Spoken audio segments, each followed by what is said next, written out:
ছাত্রদল অনেকেই প্রশ্ন করছেন যে বিএনপির নীতি বা বিএনপির যে বিষয়গুলিকে ছাত্র নির্বাচনের সামনে আনা হয়েছিল সেগুলি ভুল ছিল কিনা, জুলাই সনদ প্রসঙ্গে অনৈক্য আরও বেশি দেখা যাচ্ছে অনেকগুলি রাজনৈতিক দলের মধ্যে। এইসব নিয়ে দেশ জাতি নির্বাচন নিয়ে কথা বলার জন্য আমাদের সঙ্গে ভবিষ্যতের সংসদের চেহারা দেখানোর জন্য আমাদের সঙ্গে আলোচনা রয়েছেন বিএনপির তথ্য বিষয়ক সম্পাদক জনাব আজিজুল বারী হেলাল।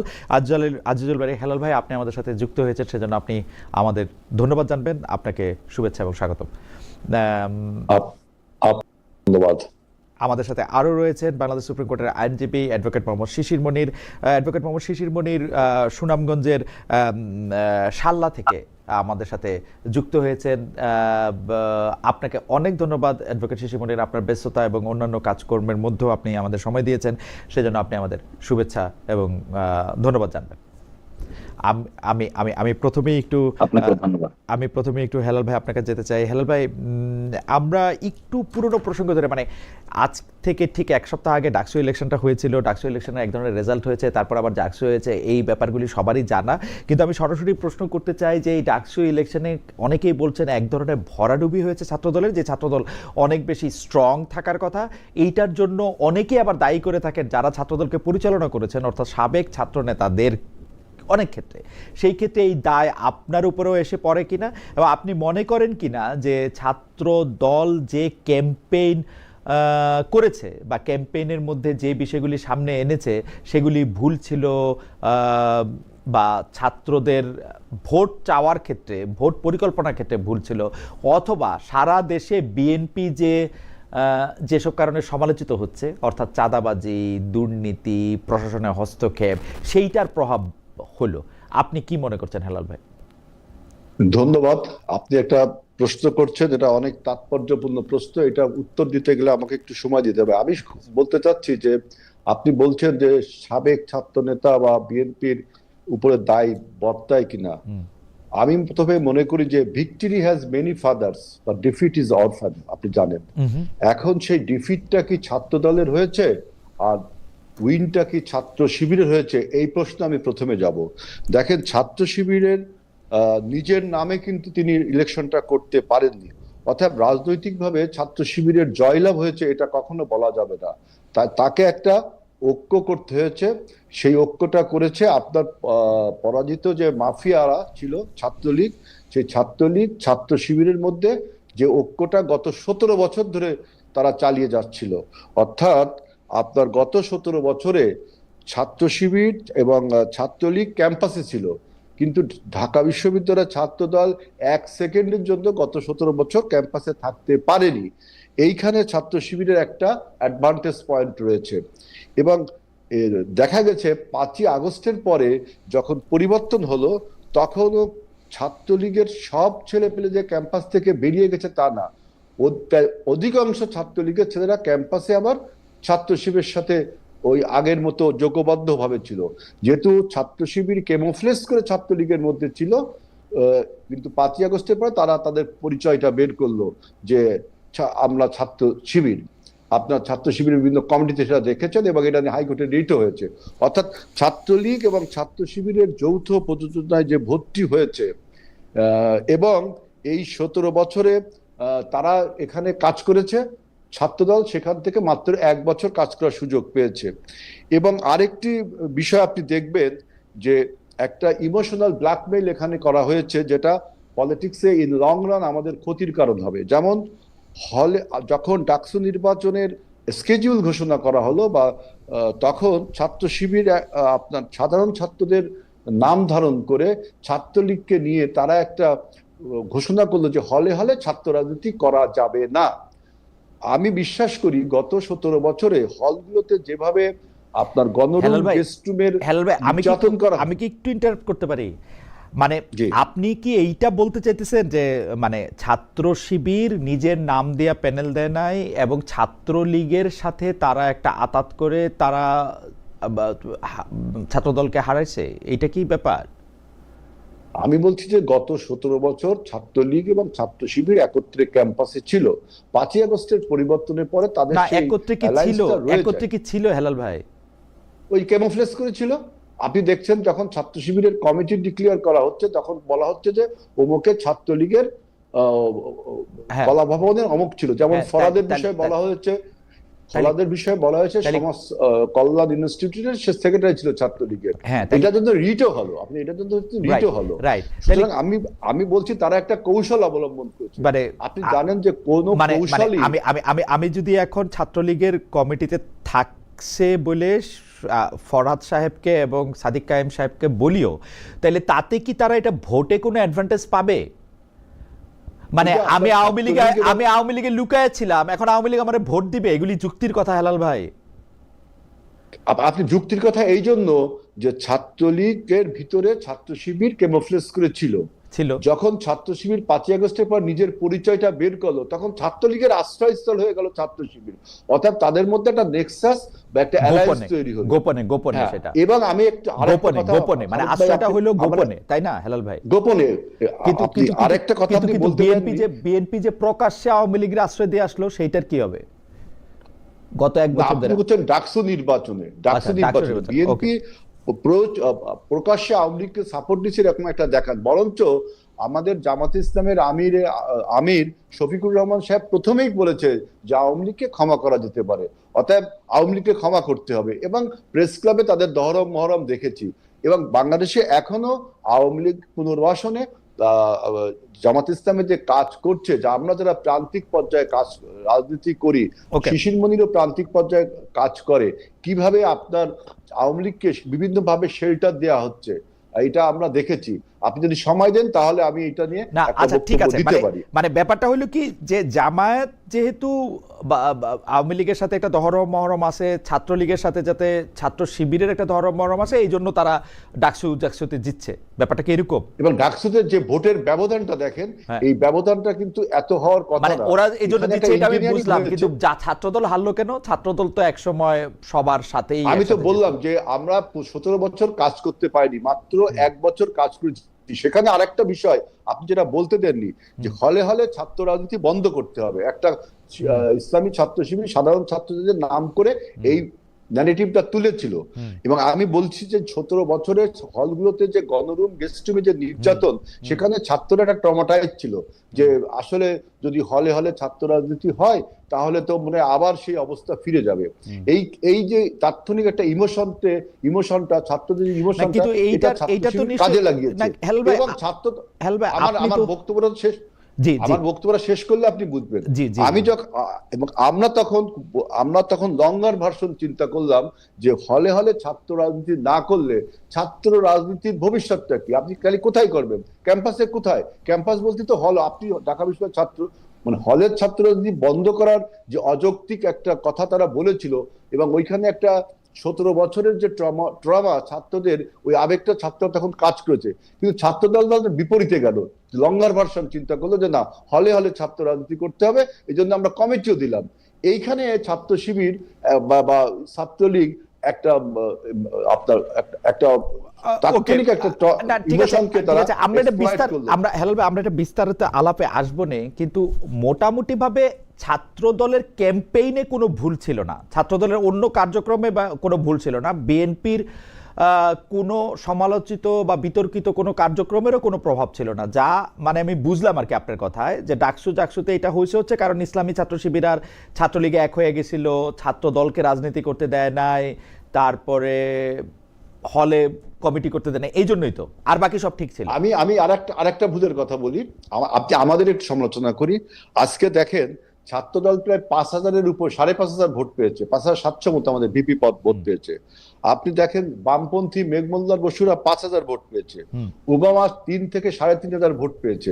আমরা যদি এই অ্যালয়টা করতাম, এই অ্যালায়েন্সটা করতাম, তাহলে তো ওদের অ্যালায়েন্স পারতো না। আপনাদেরকে এই আমাদের এই দুর্বলতা আপনি বলতে পারেন। আপনারা অ্যালায়েন্স করতাম মানে কি, আপনাদের সাথে কেউ অ্যালায়েন্স করতে চাইছে কিনা? চাইও তো নাই কেউ, সেটা অন্য বিষয়, এটা আমাদের বিষয়। আমরা অন্য দল দ্বারা আমার বক্তব্য শুনছে, আমাদের ওই যে আমরা যদি এই যে শিবির যে ছাত্রলীগের সাথে ঐক্যবদ্ধ হয়েছে, আমরা যদি যারা ইন্ডিপেন্ডেন্ট ইলেকশন, ছাত্রদল ইন্ডিপেন্ডেন্ট ইলেকশন করেছে, আমরা যদি অন্য সংগঠনের সাথে বামপন্থীর সাথে স্বতন্ত্রের সাথে ঐক্যবদ্ধ করতাম, তাহলে কিন্তু শিবির আপনার এত ম্যানিপুলেশন করার পরেও, এত ইঞ্জিনিয়ারিং করার পরেও জিততে পারতেন না। ওকে, এই জায়গাটা আমাদের, আচ্ছা ঠিক আছে, এই ঠিক আছে, দুর্বলতা আপনি বলতে আমার পারেন। মনে হয় যে হেলাল ভাই, আমার মনে হয় যে হেলাল ভাই আপনি যা বলেছেন তা নিশ্চয়ই আপনি তবে ডাকসু নির্বাচনে কিন্তু আমরা সাধুবাদ জানিয়েছি, ধন্যবাদ জানিয়েছি, সেটা আপনি জানাইছেন, কিন্তু নেতাদেরকেও ধন্যবাদ। কিন্তু হেলাল ভাই, আমার মনে হয় যে আপনি আপনার বক্তব্যটা নিশ্চয়ই ভেবেচিন্তেই বলছেন, বা এটা আপনার দলের অবস্থান থেকে আপনি বলছেন, কিন্তু আমার কাছে মনে হয় যে যুক্তিগুলি আপনি দেখাচ্ছেন সেগুলি হয়তো আপনি আবার একটু রিভাইজ করবেন কিনা, একটু দেখবেন কিনা, কারণ আপনি যতদিন পর্যন্ত, এটা আপনার ব্যাপার, দর্শকরা শুনছে। আমি নেক্সট ইলেকশনে তো আমাদের অবশ্যই আমি একটু অ্যাডভোকেট শিশির মনিরের কাছে যেতে চাই, অবশ্যই নতুন করে ভাবতে হবে। অ্যাডভোকেট শিশির মনিরের কাছে আপনি যেতে চাই। খালি আমি একটু বলে রাখি হেলাল ভাই, আপনি ইউনিভার্সিটিতে আমার শুধু বড় ভাই নন, আপনি বিভিন্ন বিষয়ে আপনার সাথে আমার অনেক কথা, আপনার যুক্তি আমার পছন্দ হয় না, এটা আমি খালি বলে রাখলাম আর কি। যাই হোক, আমি একটু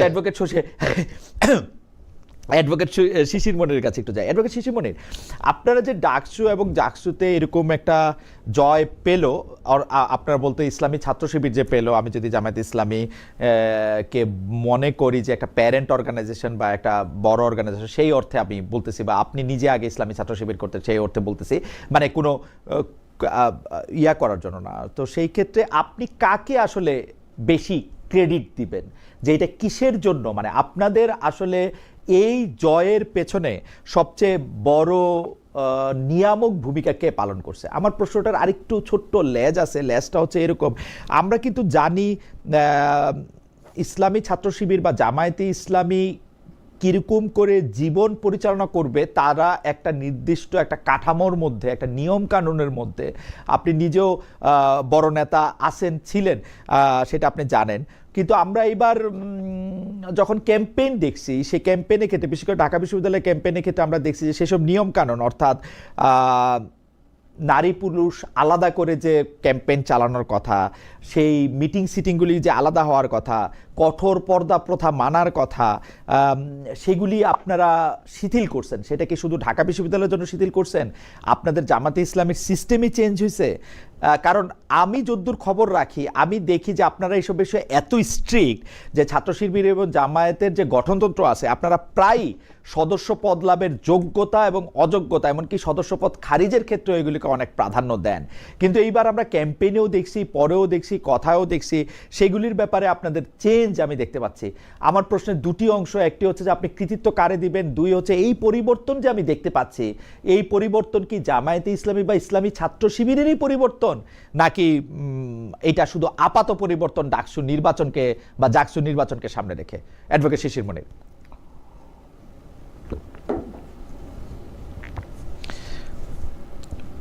অ্যাডভোকেট শিশির মনিরের কানেকশনটা কি?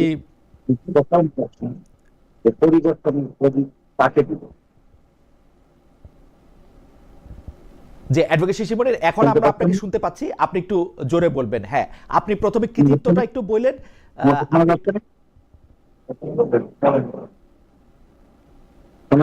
হ্যাঁ জি, বলেন।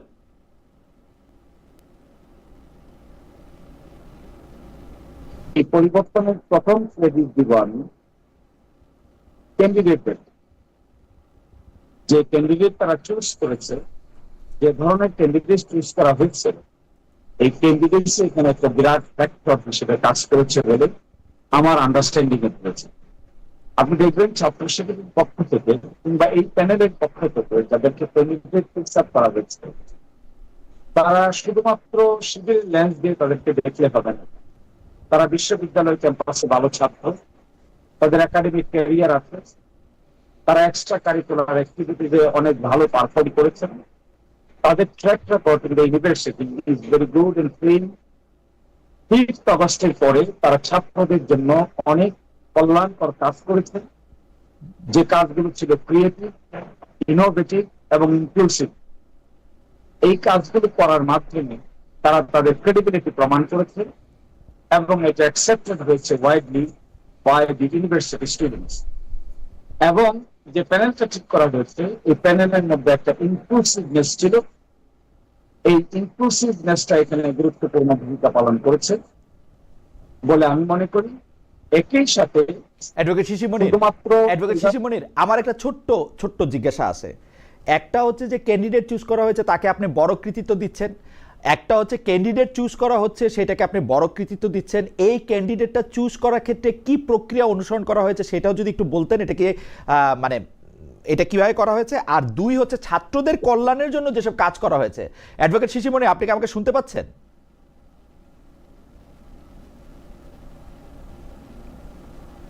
অ্যাডভোকেট শিশির, আপনি কি আমাকে শুনতে পাচ্ছেন? শুনতে পাচ্ছি। আমার দুইটা প্রশ্ন, ক্যান্ডিডেটটা কিভাবে চুজ করা হয়েছে সেটাও যদি একটু বলতেন, প্রক্রিয়াটা কি অনুসরণ করা হয়েছে। দুই, ছাত্রদের কল্যাণের জন্য যে ছাত্রদের কল্যাণের জন্য যে কাজগুলি করা হয়েছে সেইটার ব্যয় তো আছে কিছু। অনেকেই বলছেন যে কোটি কোটি কোটি টাকা জামায়াতে ইসলামী ছাত্র শিবিরকে দিয়েছে। এই ব্যাপারটাও যদি একটু আমাদের বলতেন যে এই টাকা আসলে কত টাকা খরচ হয়েছে, কিভাবে এই টাকাগুলি এসেছে এই ছাত্রদের কাছে। জনাব শিশিরমণির। আপনি আমাকে প্রথম যে দুইটা প্রশ্ন করেছিলেন, আপনি আমাকে প্রথম যে দুইটা প্রশ্ন করেছিলেন তার উত্তর আমি দিতে পারি নাই। না না, সেইটার মধ্যে থেকেই উত্তর। আপনি বলেছেন যে আমি বলেছি যে বিজয়ের জন্য আপনি কাকে কৃতিত্ব দিবেন, সেটার মধ্যে আপনি বলছেন যে ক্যান্ডিডেট চুজ করা হয়েছে খুবইটা, আর ছাত্রদের কল্যাণের জন্য কাজ করা হয়েছে। আমি জাস্ট স্পষ্ট করলাম যে ক্যান্ডিডেট চুজ করাটা কিভাবে হয়েছে, আর ছাত্রদের কল্যাণের জন্য যে টাকাগুলি ব্যয় করা হয়েছে সেগুলি কোত্থেকে এসছে বা কত টাকা ব্যয় করা হয়েছে।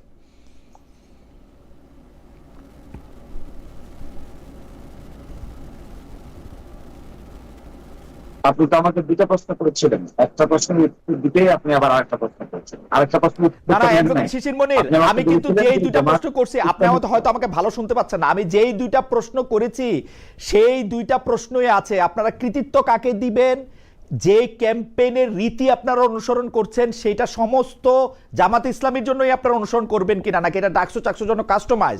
আর যে কৃতিত্বের প্রশ্নে আপনি উত্তর দিয়েছেন ক্যান্ডিডেট চুজ করা ভালো হয়েছে। দুই হচ্ছে আপনাদের যারা ছাত্র কল্যাণে অনেকগুলি কাজ করা হয়েছে। আমার প্রশ্ন এই দুইটা কিভাবে করা হয়েছে, কত টাকা ব্যয় করা হয়েছে, ওইটা যদি একটু বলে দ্বিতীয় প্রশ্নে আসেন। আমি নতুন প্রশ্ন করি নাই।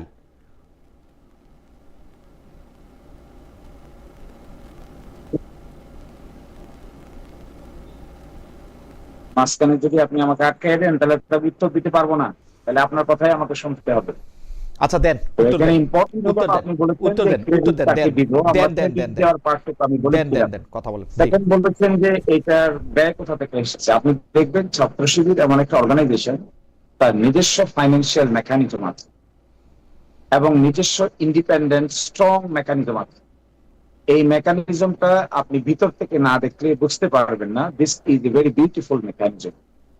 এবং আর্থিক কারণে তারা যেভাবে অর্থনৈতিক বিষয়টাকে যেভাবে ম্যানেজ করে, সংগঠনের সদস্যদের, সাথীদের, শুভাকাঙ্ক্ষীদের কাছ থেকে যেভাবে কন্ট্রিবিউশন তারা নেয় এবং যে ট্রান্সপারেন্ট অ্যাকাউন্টেবল মেকানিজমে তারা এগুলো মেনটেন করে, এগুলো ভেরি ইনোভেটিভ আইডিয়া তারা এখানে ইনক্লুড করেছে। এটাও তার একটা ক্যাপাসিটি যে ছাত্র শিবির তার ফাইন্যান্সিয়াল পার্টটুকুকে এত স্মুথলি ডিল করে, যে স্মুথলি ডিল করার কারণে তাদের মধ্যে ফাইন্যান্সিয়াল বিষয়টা খুবই ট্রান্সপারেন্ট অ্যাকাউন্টেবল ওয়েতে যেহেতু ম্যানেজ হয়, এটাকে নিয়ে কোনো প্রশ্ন থাকে না, কোনো ধরনের কোনো উদ্বিগ্নতা থাকে না, কোনো ধরনের কোনো এলিগেশন থাকে না। ফলে ছাত্র শিবিরের ফাইন্যান্স আপনি যদি অডিট করতে চান, আপনি অডিট রিপোর্ট দেখতে পাবেন। ওই অডিট রিপোর্ট দেখলে আপনি বুঝতে পারবেন কিভাবে আয় হলো আর কোথায় ব্যয় হলো। এবং I hope you will be satisfied to go through their audit report, yearly audit, 6 monthly audit এবং 3 মাসের audit.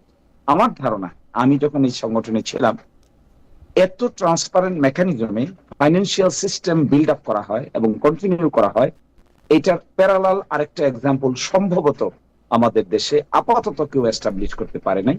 This is what is an internal beauty. আর সেকেন্ড বলছেন যে জামায়াত ইসলামীর পলিসিতেই পরিবর্তন হয়েছে না অনলি শিবির।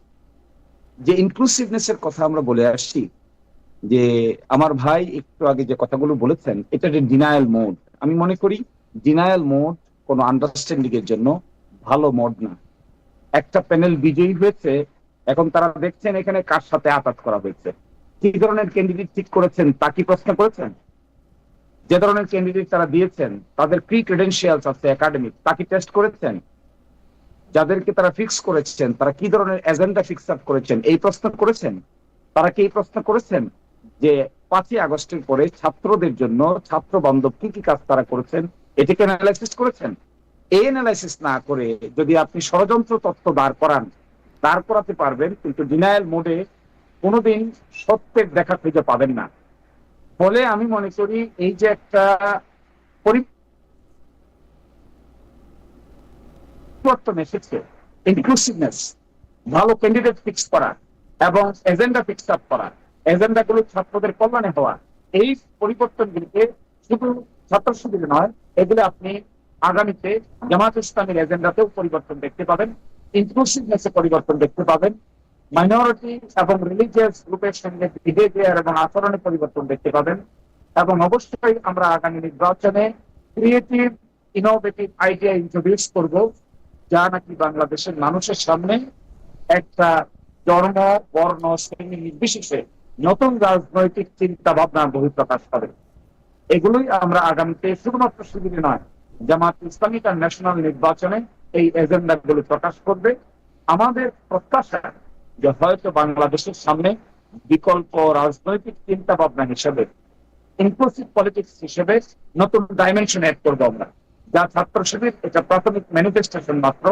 আর জামাত ইসলামী জাতীয় নির্বাচনে তা অত্যন্ত জোরসোরে পরিকল্পনা চলছে, আলোচনা চলছে, প্রিপারেশন চলছে। আপনারা দ্রুতই তার ম্যানিফেস্টেশন দেখতে পাবেন। অ্যাডভোকেট শিশির মনির, আপনি অনুমতি দিলে আপনাকে আমি আবার জিনিসটা বলি। আপনি কি শুনতে পাচ্ছেন? আপনি কানে ওইটা দিলে কি শুনতে পাবেন? অ্যাডভোকেট শিশির মনির, আমি কিন্তু শিবিরের ফিনান্সিয়াল জায়গা নিয়ে আমি প্রশ্ন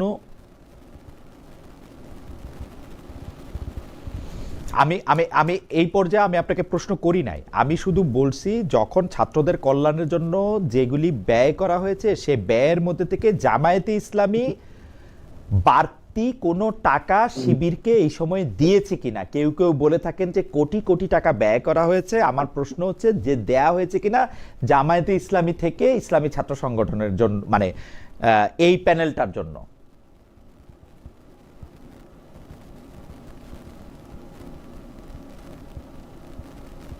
ডাকসু ইলেকশনকে সামনে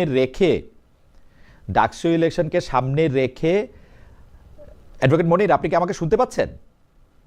জি জি, শুনতে পাচ্ছি আমি, প্লিজ বলেন। ডাকসু এবং জাকসু ইলেকশনকে সামনে রেখে, বিশেষ করে ডাকসু ইলেকশনকে সামনে রেখে ছাত্রদের কল্যাণের জন্য যে ব্যয় করা হয়েছে সে ব্যয়ের নির্বাহের জন্য জামায়াতে ইসলামী এই ছাত্র সংগঠনকে কোনো বাড়তি টাকা দিয়েছে কিনা, দিলে সেটার পরিমাণ কত? না, জামাত ইসলামী বাড়তি কোনো পয়সা ছাত্র শিবিরকে তার নির্বাচন পরিচালনার জন্য দেয়নি। ছাত্র শিবির তার নিজস্ব মেকানিজমে যে ফান্ড রেইজ করেছে সেই ফান্ডেই যথেষ্ট ছিল নির্বাচন পরিচালনা করার জন্য। এবং এই ক্ষেত্রে আমরা যারা অতীতে ছাত্র শিবির করেছি, আমরা আমাদের সাধ্য মতো সবাই এই ফান্ডে ডোনেট করেছি। দেশের বাইরে যারা অতীতে ছাত্র শিবির করেছেন তারাও এখানে সাধ্য মতো ভালো পরিমাণ পয়সা প্রয়োজন অনুযায়ী ডোনেট করেছেন। সেটা তারা খরচ করেছে, হিসাব রেখেছে, বাউচার রেখেছে, একটা ব্যালেন্স শিট তৈরি করেছে, সেটা রিপোর্ট তারা আমাদের কাছে দিয়েছে, আমরা সন্তুষ্ট হয়েছি। So this is what is the mechanism. Okay, এইটা কি আপনারা প্রকাশ করবেন যে মোট কত টাকা ব্যয় করা হয়েছে এই এক বছরে ছাত্র কল্যাণের জন্য বা ছাত্রদের কল্যাণের জন্য? এবং এরকম কোন সিচুয়েশন এখনো আসেনি। যদি স্পেসিফিক্যালি মনে করেন আপনি এটা জানতে চান বা আপনার জানার প্রয়োজন আছে বা কোনো ব্যক্তি বিশেষ যদি জানতে চায়, তাহলে অবশ্যই তাকে আমরা আনুষ্ঠানিকভাবে উত্তর দিতে রাজি আছি। আপনি চিঠি পাঠান, we will give you answer. Thank you so much. আর দ্বিতীয় প্রশ্নটা সেটা হচ্ছে যে জামায়াতে ইসলামীর মিটিং এবং সিটিংয়ের ক্ষেত্রে কঠোর পর্দা প্রথা মানা একটি বিধান রয়েছে। নারী এবং পুরুষ পাশাপাশি বসে কোনো একটা মিটিং করা, সিটিং করা, সেটাতে যাওয়া, সেখানে ক্ষেত্রে মানে তাদের একটা স্ট্যান্ডার্ড রয়েছে, সেটা জামাত ইসলামীরও রয়েছে, ইসলামী ছাত্র শিবিরেরও রয়েছে। কিন্তু এই গঠনতন্ত্র অনুসারে দলীয় সদস্যপদ লাভের যোগ্যতা হিসাবেও বলা আছে যিনি সদস্য হবেন তিনি ফরজ ওয়াজিব সমূহ মেনে চলবেন। এই পর্দার বিধান না জানার কারণে আমরা জেনেছি যে শিবিরের বহু সদস্যদের সদস্যপদ বাতিল হয়েছে, অনেকে নেতা হতে পারেন নাই, এতই কঠোর এটা। এইবার আমরা জনাব সাদিককে, জনাব ফরহাদকে যেভাবে ইলেকশনটাকে ক্যাম্পেইন করতে দেখেছি, সেই ক্ষেত্রে মনে হয়েছে এই নিয়ম কানুন অনেক শিথিল করা হয়েছে। আপনি যেটাকে ইনক্লুসিভনেস বলছেন, সেই ইনক্লুসিভনেসে জামায়াতে ইসলামীও কি এই নিয়মটা শিথিল করেছে, নাকি সেটা শুধু ডাকসু এবং জাকসুর জন্য?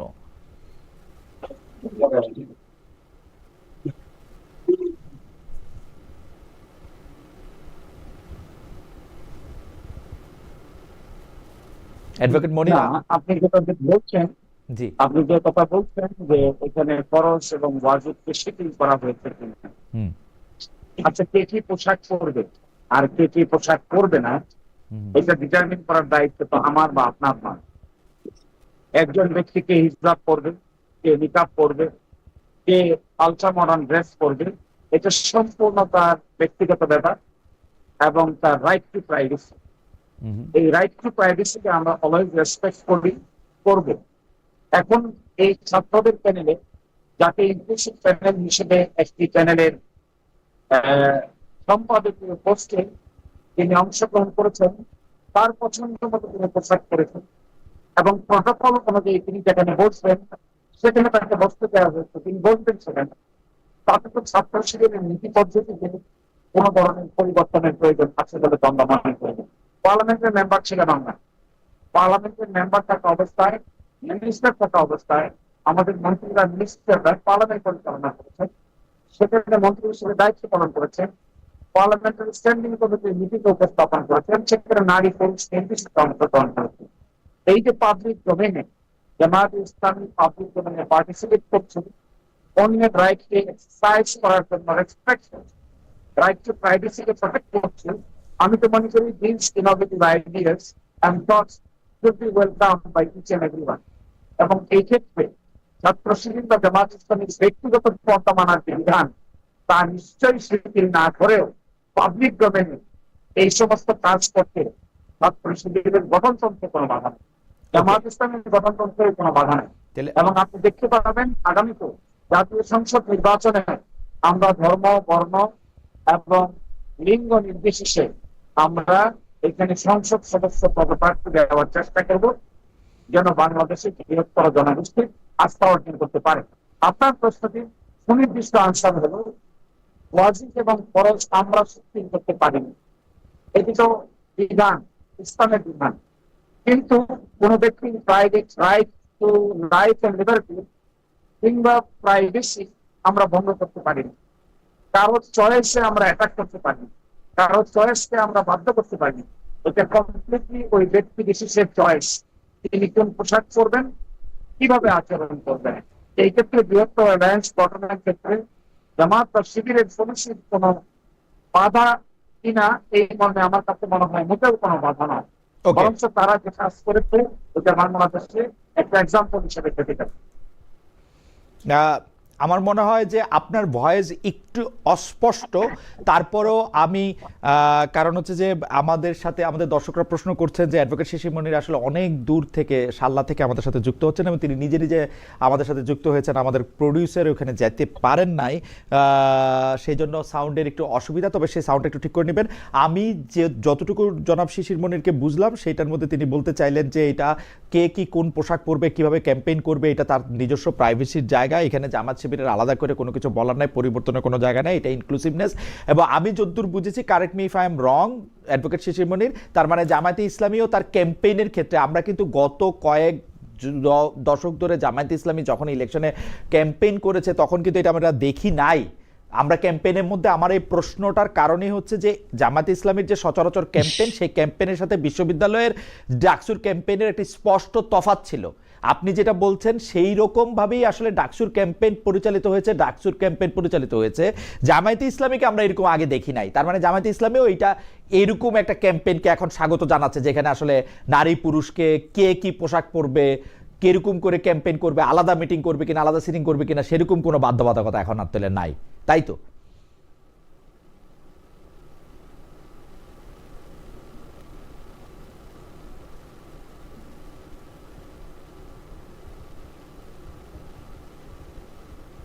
আমার মনে হয় এটাই তো বিবর্তন, এইটাকেই তো বিবর্তন বলে। এবং সময়ের প্রেক্ষাপটে আপনি আপনার প্রোগ্রাম চিন্তা চেতনাকে ঢেলে সাজাবেন, এইটাও ইসলামের একটা বিধান। আপনি উইল নট বি স্ট্রিক্টিভ। আপনি যখন একটা পার্টিকুলার সার্কামস্টেন্সেসকে অ্যাড্রেস করার জন্য আপনি যখন নিউ ডাইমেনশন অ্যাড করবেন, হিউম্যান থিঙ্কিং কে আপনি ওয়েলকাম করবেন, তখনই আসলে একটা আন্ডারস্ট্যান্ডিং এর মধ্যে ডাইমেনশনগত পরিবর্তন সূচনা হয়। তো জামাত ইসলামী বলেন আর ইসলামী ছাত্র শিবিরের বলেন, এই যে ডাইমেনশনের কাজটুকু তারা করছেন, তারা ইনক্লুসিভ চিন্তা ভাবনা করছেন, ওয়াইডার স্পেকট্রাম অফ পিপলকে অ্যাড্রেস করার চিন্তা ভাবনা করছেন। আমি মনে করি this is very positive, not only in the university campus but also for the future of education. আমিও তাই মনে করি। সময়ের সাথে জামায়াতে ইসলামের এই বিবর্তন, যেটি আমরা আসলে ডাকসু এবং চাকসুর মধ্যে দেখতে পেলাম, অ্যাডভোকেট শিশির মনির বলছেন যে সেটি আসলে সেটি আসলে অ্যাকোয়ার করা হয়েছে সময়ের প্রয়োজনে এবং এর নামেই আসলে ইসলাম। এই বিবর্তনের মধ্যে দিয়ে সেটি হেঁটে যায়। আপনাকে তো অনেক ধন্যবাদ অ্যাডভোকেট শিশির মনির। আমি একটু আমার টেকনিক্যাল প্রযোজক আবির ভাইকে একটু বলবো যে শিশির ভাইয়ের মানে সাউন্ডটা একটু ক্লিয়ার হয় কিনা সেটা যদি উনি আবার একটু দেখেন। আমরা ততক্ষণে জনাব আজিজুল বারী হেলালের সাথে একটু কথা বলতে চাই। জনাব আজিজুল বারী হেলাল, আমরা দেখতে পাচ্ছি যে নানা কারণে এমন একটা সময় এসছে যখন এইটা মনে হচ্ছে যে বিএনপি নিজেদের মনে করছে যে তারা ভবিষ্যতের নির্বাচনে তারা পাশ করে গেছে বা তারাই আসলে বাংলাদেশে সরকার গঠন করবে। অন্যদিকে যারা অন্যান্য রাজনৈতিক দল আছে তারা মোটামুটি সবাই বিএনপির এগেইনস্টেই একটা মোর্চা বা দল বা একটা জোট গঠন করতে যাচ্ছে। বিএনপি কি বাংলাদেশের রাজনীতিতে বারবার জাতীয় সরকারের কথা বললেও মাঠের রাজনীতির কারণে বা তৃণমূলের রাজনীতির কারণে বিএনপি কি একা হয়ে পড়লো? আপনার রাজনৈতিক বিশ্লেষণ কি? না, বিএনপি একা হয়ে পড়বে কেন? বিএনপি আপনার তার সাথে যে তারা 24-এর গণ অভ্যুত্থানে আমাদের যে জোট ছিল সেটা এখনো আছে। নির্বাচনের সময় সে দেখা যাবে যে জোটটা কিভাবে কি হয়। আমি একটু খালেদ ভাই আমাকে একটু বলতে দেন যে শিশির মনির যে কথাটা বলল যে ইসলাম পরিবর্তনশীল, ইসলাম বিবর্তন হচ্ছে, এই কথাটা কি ইসলামী স্কলাররা বা ইসলামে এটা কি রাইট যে ইসলাম পরিবর্তনশীল কোন ধর্ম?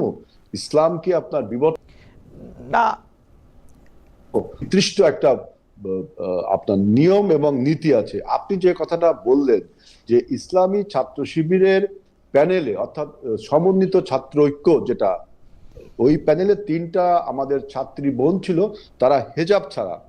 আমি প্রশ্ন করেছিলাম একটা টেলিভিশন টক শোতে যে এই ব্যাপারে জামাত ইসলাম কি বলে, যেখানে ইসলামে ম্যান্ডেটরি হিজাব।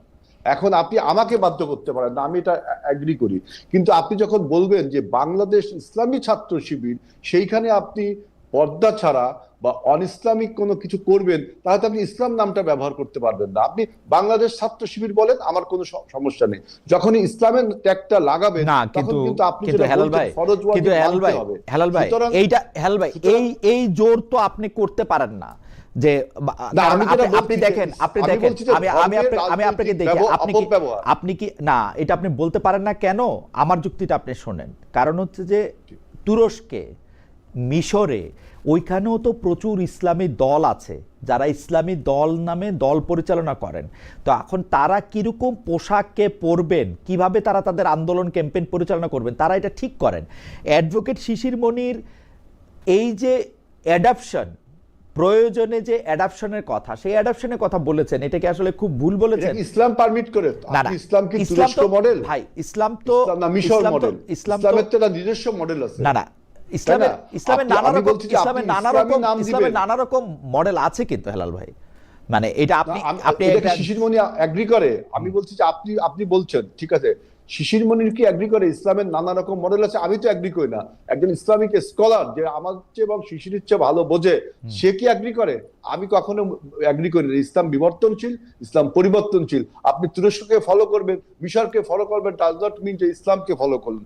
অতএব এই যে কথাটা বললেন, এই কথাটা আমি মনে করি যে ইসলামের যে ধর্মের যে রাজনৈতিক অপব্যবহার, সেই অপব্যবহারটা জামাতে ইসলাম বলছে।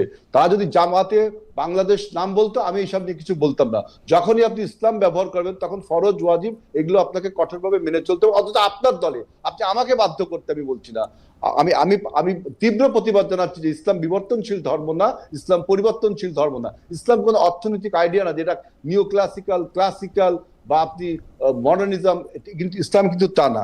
আর একটা বলছে যে দেখেন আপনি ছাত্র সংসদ নির্বাচনে যে অর্থের প্রভাব খাটিয়েছেন তা আপনি স্বীকার করলেন, তাহলে আবার আপনি কিভাবে বলেন যে আগামী জাতীয় নির্বাচনে বা আমাদের যে কোনো জাতীয় নির্বাচনে জামাতে ইসলামের যে অর্থের প্রভাব এবং সে অর্থের উৎসর সন্ধান কিন্তু বাংলাদেশের মানুষ তাহলে জানতে চায় যে আপনি যে ঢাকা একটা না কিন্তু হেলাল ভাই উনি তো অর্থের ব্যবহারটা স্বাগত জানালেন, আপনি চিঠি দেন উনি জানাই দিবে, তো উনি তো বলেন না যে উনি এটা লুকিয়ে রাখবে। না আপনি ছাত্র সংসদ নির্বাচনে তিনি বলছেন যে ছাত্ররা এখানে টাকা দিয়েছে। আমার বক্তব্য ছাত্ররা টাকাটা পেল কোথা থেকে, এটা এই অর্থের এইটা যদি আপনি জানতে চান হেলাল ভাই, আপনি যদি এটা জানতে চান উনারা তো এটা জানাবে, ওটা তো উনারা জানাবে। আর আচ্ছা ঠিক আছে, ওনারা জানালে এইটা কিন্তু এই কথা কিন্তু হেলাল ভাই, এই কথা কিন্তু হেলাল ভাই আপনিও কি কইতে পারবেন বিএনপি কেমনে চলে, আমি যদি একটা চিঠি দিয়ে আপনি জানাবেন? আমরা তো বলছি যে আমি আগে একবার একটা টক শোতে আপনাকে বলেছি যে আমাদের দলীয় কর্মীরা চাঁদা দেয় এবং আমরা একটা চিঠি দিলে পুরোটা দেখাবেন কিনা, একটা চিঠি দিলে পুরোটা জানাবেন কিনা উনি যেরকম বলছে? এটা আপনি আমার পার্টির কাছে জানলে অবশ্যই আমি পার্টিকে পার্সু করব তা আপনাকে জানানোর জন্য, অবশ্যই তার একটা, এবং আমরা কিন্তু নির্বাচন কমিশন। ওকে ধন্যবাদ। আচ্ছা আপনি দুটা প্রশ্ন তুলেছেন যে আপনি বলছেন যে ইসলামের বিবর্তন বা পরিবর্তন নিয়ে বা অ্যাডাপশন নিয়ে যে কথা অ্যাডভোকেট শিশির মনির বলেছেন সেইটাকে আপনি আসলে সেটা ঠিক অ্যাডাপশনের ব্যাপারে একটা কথা আছে, অ্যাজ লং অ্যাজ এটা যদি আপনার একত্ববাদের সাথে সাংঘর্ষিক না হয় তাহলে কিন্তু অ্যাডাপশন। না আপনি একত্ববাদের সাথে সাংঘর্ষিক কই পাইলেন হেলাল ভাই? আমি তো পাইতেছি না। আপনি যেহেতু বলছেন অ্যাডাপশন, আমি তো পরিবর্তনের বিরুদ্ধে বললাম, আমি তো এভলিউশনের বিরুদ্ধে বললাম, কিন্তু যখন অ্যাডাপশন বলবেন তখন আমার বক্তব্য অ্যাডাপশন হবে তখন আমরা নিজেরাই কি ওই কাপড় চোপড় পরে আসি যেটা আসলে পরিবর্তন ছাড়া হয়েছে? না আমি তো আমার নামে কি বলছি যে বাংলাদেশ জাতীয়তাবাদী ইসলামী দল, আপনি ইসলামের নাম নিবেন কিন্তু ইসলামের ম্যান্ডেটরি ইসলামের নাম নিলেই কি ইসলামের নাম নিলেই কি এখন আমাকে আমি এখন কোর্টে যাইতে পারবো, আমি এখন টেলিভিশনে কথা কইতে পারবো, আমি এখন রকেটে চড়তে পারবো, আমি কিছু করতে পারবো? আমি কি বলছি আমি ইসলামী দল? আমি কি বলছি ইসলামী দল নিলে আমার এগুলি বন্ধ হয়ে যাবে? না অবশ্যই আপনি ইসলামকে নামটা ব্যবহার করবেন, তার মানে কি রাজনৈতিক ব্যবহার করছেন এবং ধর্মের সাথে আপোষ করছেন, অর্থাৎ ধর্মের অপব্যবহার এতদিন আমরা শুনে আসছি। তার একটা প্রকৃষ্ট প্রমাণ হলো জামাত ইসলামের আজকের বক্তব্য যে তিনি আপনার পরিবর্তন করবেন, তিনি ইনোভেশন করবেন। ইনোভেশনকে ইসলামের পরিভাষায় কি বলে শিশির মনির সেটা ভালো জানে যে নতুন কোনো কিছু ইনোভেশন ইসলামে করা যায় কিনা। আমি যখন বললেন আপনি করেন অ্যাডাপশন, তখন আমি বলেছি যে অ্যাডাপশন ইসলামে জায়েজ, কিন্তু তার সাথে অ্যাজ লং অ্যাজ যে যদি একত্ববাদের কোনো সাংঘর্ষিক না থাকে তাহলে অ্যাডাপশন জায়েজ। কিন্তু আপনি পর্দা যেখানে ম্যান্ডেটরি, পর্দা ম্যান্ডেটরি কার জন্য ম্যান্ডেটরি, কতখানি ম্যান্ডেটরি, সেটা নিয়ে 100 রকমের তরিকায় 300 রকমের কথা আছে। যেটা জামাত ইসলাম বলুক যে পর্দা ম্যান্ডেটরি, এখানে কোনো তরিকা একটাই তরিকা যে পর্দা আপনাকে মানতে হবে, কিন্তু আপনি ইসলামে নাম ব্যবহার করবেন, পর্দা মানবেন না। আমার মনে হয় হেলাল ভাই আপনার প্রশ্নটা জবাব দেওয়ার আগে আমাদের যদি অ্যাডভোকেট শিশির মনির যদি আমাদের ঠিক মতো শুনে থাকেন, অ্যাডভোকেট মনির আপনি কি একটু রেসপন্ড করবেন? উনি দুটা বিষয় একদম স্পষ্ট প্রশ্ন করেছেন। এক হচ্ছে যে আপনি যে বলেছেন যে বিবর্তন বা এই পরিবর্তন বা অ্যাডাপশন বা অভিযোজন এটা যে আপনি নেন এটা আসলে ইসলাম মানে কিনা, পর্দা সংক্রান্ত একটা জিনিস ম্যান্ডেটরি কিনা, নাকি আপনাকে ইসলামী নামটা আপনি আর ব্যবহার করতে পারবেন কিনা যখন আপনি এই অ্যাডাপশনের মধ্যে দিয়ে যান বা ইভ্যালুয়েশনের মধ্যে দিয়ে যান। অ্যাডভোকেট শিশির মনির আপনি যদি খুব সংক্ষেপে একটু বলেন। আমরা আপনাকে আমার মনে হচ্ছে আপনার এই প্রশ্নের উত্তরে আমি বলবো আমার সম্মানিত বড় ভাই আমাদের আজিজুল বারী হেলাল ভাই সম্ভবত তিনি ইসলামের বেসিক জুরিসপ্রুডেন্স পড়ার সুযোগ পান নাই, অন্যদিকে ব্যস্ত থাকার কারণে, রাজনৈতিক কারণে অন্যদিকে সময় বেশি চলে গেছে, এই জন্য হয়তো তিনি এই প্রশ্ন উত্থাপন করেছেন। ইসলামিক শরিয়ার যে সোর্স গুলো আছে তার প্রথম সোর্স হলো কোরআন, দ্বিতীয় সোর্স হলো হাদিস, তৃতীয় সোর্স হলো ইজমা, চতুর্থ সোর্স হলো কিয়াস, পঞ্চম সোর্স হলো ইজতিহাদ। ইসলামের এই যে অ্যাডপটিভ টেন্ডেন্সি বা অ্যাডপটিভ মেন্টালিটি বা সার্কামস্টেন্সিয়াল ইন্টারপ্রিটেশন, এটি আসে ইজমা, কিয়াস এবং ইজতিহাদ থেকে। যুগে যুগে যারা মুস্তাহিদ থাকেন, যারা ইজমা এবং কিয়াস করেন, তারা ইসলামের কনটেক্সচুয়াল ইন্টারপ্রিটেশন দিয়ে থাকেন। আর যে বোনের কথা বলা হচ্ছে তিনি কি ছাত্র শিবিরের সদস্য, তিনি কি ছাত্র সংস্থার সদস্য? তাহলে তিনি কি পোশাক পরবেন তাকে ছাত্র শিবির বলে দিবে? তিনি কি পোশাক পরবেন তাকে আজিজুল বাড়ি হেলাল ভাই বলে দিবে? আমি আচ্ছা, শিশির মনি বলে দিব? আপনার জবাবটা শেষ হইলে আমরা একটু হেলাল ভাইকে শুনতে চাই, কারণ আমরা আপনাকে একটু লম্বা সময় ধরে এবং এই ক্ষেত্রে এই জন্য আমি বলছি এটা আমি একটু প্রতিবাদ করতে চাই সম্পর্কে। খালেদ ভাই, আমাকে একটু বলার সুযোগ দিতে হবে। জি বলেন। উনি যে কথা শিশির মনির যেটা বললো যে ইসলামের প্রাথমিক ধারণা একমাত্র জামাতে ইসলামের ছাত্র শিবির যারা করে তারা জানে, আমি তো তাকে বলি তিনি যেটা বললেন সম্পূর্ণ রং কথা বললেন। আমরা জানি ইসলামের প্রথম সোর্স কোরআন, দ্বিতীয় সোর্স হলো হাদিস, এরপরে যেগুলো আছে ইজমা। আচ্ছা ঠিক আছে, আমরা এই থিওলজিক্যাল ডিবেটে না যাই হেলাল ভাই, আমরা থিওলজিক্যাল ডিবেটে না যাই। থিওলজিক্যাল ডিবেট করলে আমরা সারাক্ষণই অনেক মনে করেন না খালিদ ভাই আমাকে বলতে দিতে হবে। উনি বলেন শিশির মনির যে কথাটা বললো যে ইসলামের প্রাথমিক ধারণা আমাদের মধ্যে নেই, এইটা আমি প্রমাণ করতে হবে যে তিনি কোথায় পেলেন যে ইজমা কিয়াস মানতে আমরা বাধ্য, তিনি কোথায় পেলেন ইস্তেহাদ মানতে আমরা বাধ্য, ইস্তেহাদ এবং কিয়াসের মধ্যে পার্থক্যটা কোথায় আমি সেটা জানছি। অতএব আমি যেটা বলছি যে ইসলাম আপনার কখনো আপনার পরিবর্তন মেনে নেই কিনা। এখন আপনি নতুন একটা জিনিস ইনোভেশন করবেন ইসলামে যে আমি আপনার প্রশ্ন বুঝা গেছে আমরা প্রশ্ন বুঝা গেছে। এইটা একটু 1 মিনিট একটু অ্যাডভোকেট সাহেব এটা একটু অ্যাড্রেস করুক, আমরা আবার আপনার কাছে আসতেছি। 1 মিনিটের একটু বলি যে অ্যাডভোকেট শিশির মনির, আমরা আগেও যে মুস্তাহিদদের কথা কি মানতে আমরা বাধ্য? আপনি যদি 1 মিনিটের কথা কি মানতে আমরা বাধ্য? অ্যাডভোকেট মনির, আমরা হাদিস কোরআন মানতে বাধ্য। অ্যাডভোকেট মনির, আমরা যদি ইস্তেহাদ বা ইজমা কিয়াস মানতে কি আমরা বাধ্য? না, সেই থিওলজিক্যাল হেলাল ভাই থিওলজিক্যাল ডিবেট করলে আমরা সারা দিন ডিবেট করতে পারবো। শিশির মনির কিভাবে বলে যে আমরা এটা পড়িনি, উনারাই পড়েছে? এই যে ইসলামী ছাত্র শিবির যে একা দাবি করে হেলাল ভাই, এইভাবে করলে কিন্তু এইটা বললে কিন্তু কথা আগায় না হেলাল ভাই, কথা আগায় না। কিন্তু খালেদ ভাই এটা কি বলা ঠিক হবে? এটা কি বলা ঠিক হবে যে ইসলামের প্রাথমিক জ্ঞান আপনার নেই আমার নেই? না না, এটা উনারটা উনি বলছেন, না না এটা উনি সোল এজেন্সি না, এটা কি ঠিক হলো? এটা উনারটা উনি বলছেন, আপনি বলছেন। এখন অ্যাডভোকেট শিশির মনি, আপনি যদি 1 মিনিট একটু বলেন। এটা কি কাইন্ড অফ আন্ডারমাইন না? এটা কি কাইন্ড অফ আন্ডারমাইন না? আচ্ছা ঠিক আছে, আমি এটা মানি যে অ্যাডভোকেট শিশির মনির এটা কাইন্ড অফ আন্ডারমাইন। আপনাকে যদি বলে যে ধর্ম নিয়ে আপনি কিছু জানেন না বা আপনি সুযোগ পান নাই, তো সেটা আমি মানছি। অ্যাডভোকেট শিশির মনির একটু যদি আপনি রেসপন্ড করতেন এই ব্যক্তিগত প্রসঙ্গ বাদ দেয়া, যে আসলে এইটা কোনো পরিবর্তন কিনা জামাতে ইসলামের ক্যাম্পেইনের ক্ষেত্রে, যেটা পুরনো প্রশ্ন ধরে আবার একটা আসতেছে। 1 মিনিট যদি একটু বলতেন, আমরা কথা আগাই আসলে।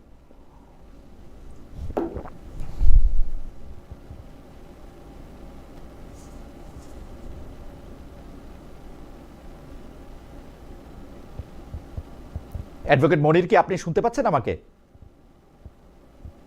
জি জি, অবশ্যই অবশ্যই অবশ্যই। আপনি যদি একটু মন্তব্য করতেন। জি, পরিবর্তনের এই ধাপটুকুকে যদি অ্যাকসেপ্ট করা না যায়, তাহলে রাষ্ট্র মেকানিজমে এক্সেপশনালিজম কি করে ক্রিয়েট হবে? ওকে, বিএনপি কি তার পথ চলতে গিয়ে যে ধরনের পরিবর্তনের সূচনা করছেন, আর জামায়াতে ইসলামী তার বাউন্ডারি এবং পেরিফেরির মধ্য থেকে যদি ইনক্লুসিভনেস এবং ডাইভার্সিটিকে ইনক্লুড করেন, তাহলে হেলাল ভাইয়ের আপত্তি কেন? ফ্যান্টাস্টিক। আমার মনে হয় অ্যাডভোকেট মনির আপনাকে এখানে আটকায়। ইসলাম ব্যবহার করলে আপত্তি থাকবে, ইসলামের ব্যবহার করেন না, আমরা আপত্তি নেই। ইসলাম ব্যবহার করলে ইসলামকে মানতে হবে। না না, কোনটা ইসলাম এটাকে আপনি ঠিক করে দিবেন হেলাল ভাই? ইসলাম তো নানা রকম আছে। করতে পারে না। না না, এটা ইসলাম তো নানা রকম আছে। আপনি এই কথা থেকে একটু আগান। ইসলাম নানা রকম আছে। ইসলাম নানা রকম আছে, এই কথাটা কি শিশির মনি স্বীকার করে? শিশির মনি ইসলামিক পণ্ডিত, উনি বলেন আপনি কি না না হেলাল ভাই, আপনি আমাকে বলেন, আমি থিওলজিক্যাল তর্কে যেতে চাই না। আপনি কি মনে করেন যে তুরস্ক, মিশর, সংযুক্ত আরব আমিরাত, সৌদি আরব এরা অন ইসলামিক দেশ কোনটা? এরা চারটা মডেল অফ ইসলাম। না না, তারা সবাই ইসলাম, আমি সেটাই বলতেছি, তারা সবাই ইসলাম। তারা তো মালয়েশিয়া, ইন্দোনেশিয়া, তারা কি মডেলটা কি? ইসলামের মডেল রাসূলুল্লাহ সাল্লাল্লাহু আলাইহি ওয়াসাল্লাম ইসলামের মডেল। আমাদের একমাত্র সোর্স কোরআন এবং হাদিস। এইটা আপনি তুরস্ক, রাশিয়া বা আফগানিস্তান বা ইরাক এইগুলোকে তো মডেল বলতে পারেন না ইসলামের। এটা কি শিশির মনির মানে? এটা কি ইসলামের মডেল? ইসলামের মডেল একটাই, রাসূলুল্লাহ সাল্লাল্লাহু আলাইহি ওয়াসাল্লাম। আমার এটা মনে হয় না যে ইসলামের মডেল একটাই। কিন্তু হেলাল ভাই, যাই হোক, আমি শিশির মনির আমার সাথে যুক্তি দেখান, কোনটা বাংলাদেশে এই পৃথিবীতে কোনটা? তাহলে আপনি বলেন এই পৃথিবীতে ইসলামের মডেল কোনটা বলেন? একমাত্র রাসূলুল্লাহ সাল্লাল্লাহু আলাইহি ওয়াসাল্লাম, একমাত্র রাসূলুল্লাহ। এখন কোনটা? তাহলে এখন কোনো মডেল একটাই মডেল। এখন পৃথিবীতে ইসলাম নাই। এখন কোথায় আছে? ইসলাম যে মডেল দেখাই দিয়েছেন আমাদের, সেটাই হলো ইসলাম। সেইটা এখন কোথায় আছে সেটা বলেন না। এখন কোথায় আছে সেটা বলেন। এখন কোথায় আছে মানে? এই মুহূর্তে কোথায় চলতেছে সেই মডেলে? এই মুহূর্তে পৃথিবীর কোথাও চলছে, যদি আমার চোখে পড়ে তাই বলবো। আমার মনে হয় না যে ইসলামিক মডেল একমাত্র এই পৃথিবীতে কোথাও ইসলামের মডেল চলতেছে না। হয়তো অনেক জায়গায় চলতে পারে, কিন্তু আমার চোখে এখনো পড়ছে কিনা আমি জানি না। কিন্তু ওকে, ঠিক আছে, আপনার বক্তব্য। ইসলামের মডেল একটাই, রাসূলুল্লাহ সাল্লাল্লাহু আলাইহি ওয়াসাল্লাম যে মডেল দেখিয়েছেন, আর কোনো মডেল না। এটা শিশির মনির বলুক যে আর কোনো। আচ্ছা, ঠিক আছে, আমি অ্যাডভোকেট শিশির মনির কাছে আসবো। আপনি একটু বিএনপির প্রসঙ্গে আসেন, যে বিএনপি কি এখন কার্যত বিভিন্ন কারণে একলা একটা সংগঠনে বা একলা একটা দলে পরিণত হয়েছে কিনা? না, বিএনপি একলা একটা সংগঠনের পরিবর্তন হয়নি। যখন ওরা একটা জোট করেছে, যে 3 দলীয় জোট, যারা 8 দফা আপনার দাবিতে, তা বাংলাদেশে কি 3টা দল মাত্র বলছে যে ইসলামিক সমস্ত দলকে তারা ঐক্যবদ্ধ করবে। আমি কিছুক্ষণ আগে একটা টক শোতে বলেছি যে ইসলামের সমস্ত রাজনৈতিক দল আপনার জামাতে ইসলামের সাথে যে ঐক্যবদ্ধ হবে, এমন কোনো গ্যারান্টি কিন্তু কেউ দিতে পারে না। আপনারা যখন এখন আন্দোলনে নেমেছেন যে 8 দফা দাবির বাস্তবায়নের দাবিতে, তাহলে আপনারা কেন ওই ঐক্যমত কমিশনের সাথে বসছেন? আপনারা রাজপথে আন্দোলন করছেন, আবার ঐক্যমত কমিশনের সাথে বসছেন, তো হবে না। আর আপনি বলছেন বিএনপি একলা, বিএনপির সাথে তো আপনি দেখছেন যে কতগুলো রাজনৈতিক দল আমাদের সাথে আছে। আমরা যুগপৎভাবে আন্দোলন করেছি। জামাতে ইসলাম একমাত্র দল আমাদের সাথে যুগপৎভাবে আন্দোলন করেছিল আপনার হাসিনা বিরোধী আন্দোলনে। কিন্তু 28শে অক্টোবর আমরা দেখেছি কিভাবে তাদের আন্দোলনটা শেখ হাসিনার প্যাট্রোনাইজে হলো, আর আমাদের উপরে ক্র্যাকডাউন হলো, এটা আপনারা দেখেছেন। সুতরাং বিএনপি একা হয়নি, 24-এর গণ অভ্যুত্থানের সকল শক্তি আমরা ঐক্যবদ্ধ আছি। আমরা বলছি যে আমরা নির্বাচনী জোট জামাত বাদ দিয়ে সবার সাথেই করতে রাজি আছি আমরা। ওকে, ধন্যবাদ হেলাল ভাই। আমরা একটু দর্শকদের কাছে একটা প্রশ্ন করেছিলাম, সেইটা দর্শকদের জরিপটা একটু আসি। বাংলাদেশের ঐক্যমত্য কমিশনের অভিজ্ঞতা ভবিষ্যতে অন্যান্য দেশও অনুসরণ করবে মনে করেন প্রধান উপদেষ্টা ডক্টর মোহাম্মদ ইউনূস। প্রিয় দর্শক, এই আশাবাদ যথার্থ বলে মনে করেন কিনা? শতকরা 57% দর্শক মনে করছেন যে এটি যথার্থ, বা যারা ভোট দিয়েছেন তারা মনে করছেন যে যথার্থ। শতকরা 43% মনে করছেন যে এটি যথার্থ না। আমি একটু অ্যাডভোকেট শিশির মনির, আপনার কাছে বিভিন্ন বিষয় নিয়ে আপনি হয়তো একটু মন্তব্য করতে পারবেন, কিন্তু আমরা ক্রিস্প কতগুলি আসলে বিষয় আপনার সামনে আনতে চাই। মানে ক্রিস্প বলবো কিনা জানি না, মানে যেটা আসলে চট করে এটা শোনা যায়, কারণ আপনার আসলে আমাদের শুনতেও একটু কষ্ট হচ্ছে, সেজন্য আমি চট করে এটা বলি। আপনি জানেন যে সম্প্রতি হেফাজত ইসলামী বাংলাদেশের আমির শাহ মহিবুল্লাহ বাবুনগরী এরকম একটি মন্তব্য করেছেন, যে মন্তব্যটা এরকম, আমি তাকে কোট করছি: জামায়াত সরকারে আসতে পারলে কওমি, দেওবন্দি ও সুন্নিয়াত মাদ্রাসার অস্তিত্ব রাখবে না। অনেকেই বলে থাকছেন যে জামায়াতে ইসলামী আসলে যে ধরনের ইসলাম কায়েম করতে চাচ্ছে, বা জামায়াত ইসলামের একটা আলাদা কায়েম করার মতো একটা ইসলাম আছে, এটা যদি আপনি একটু অ্যাড্রেস করেন। এবং জামায়াত ক্ষমতায় আসে যদি, তাইলে গণতন্ত্র চর্চা করবে না শরিয়াত কায়েম করবে? জামায়াত সরকার নেতৃত্বে আসলে নারী অধিকার, নারীর চলন বলন, পোশাক কি হবে, এইটাও যদি আপনি একটু সংক্ষেপে বলেন অ্যাডভোকেট শিশির মনির। এই কওমি, মাদ্রাসা, তাবলিগ জামাত ইত্যাদি নিয়ে জামায়াতের অবস্থান নেতিবাচক বলে অনেকে এটা মনে করে থাকেন। অনেকে মনে করে থাকেন বাংলাদেশে যে একটা ইসলামী রাজনীতি বা ইসলামী গোষ্ঠী একত্র হতে পারলো না, এটার একটা বড় কারণ জামায়াতে ইসলামী। কারণ জামায়াতে ইসলামীর রাজনৈতিক আদর্শ অন্য সবগুলি ইসলামী দলগুলির রাজনৈতিক আদর্শ থেকে আলাদা। জনাব অ্যাডভোকেট শিশির মনির।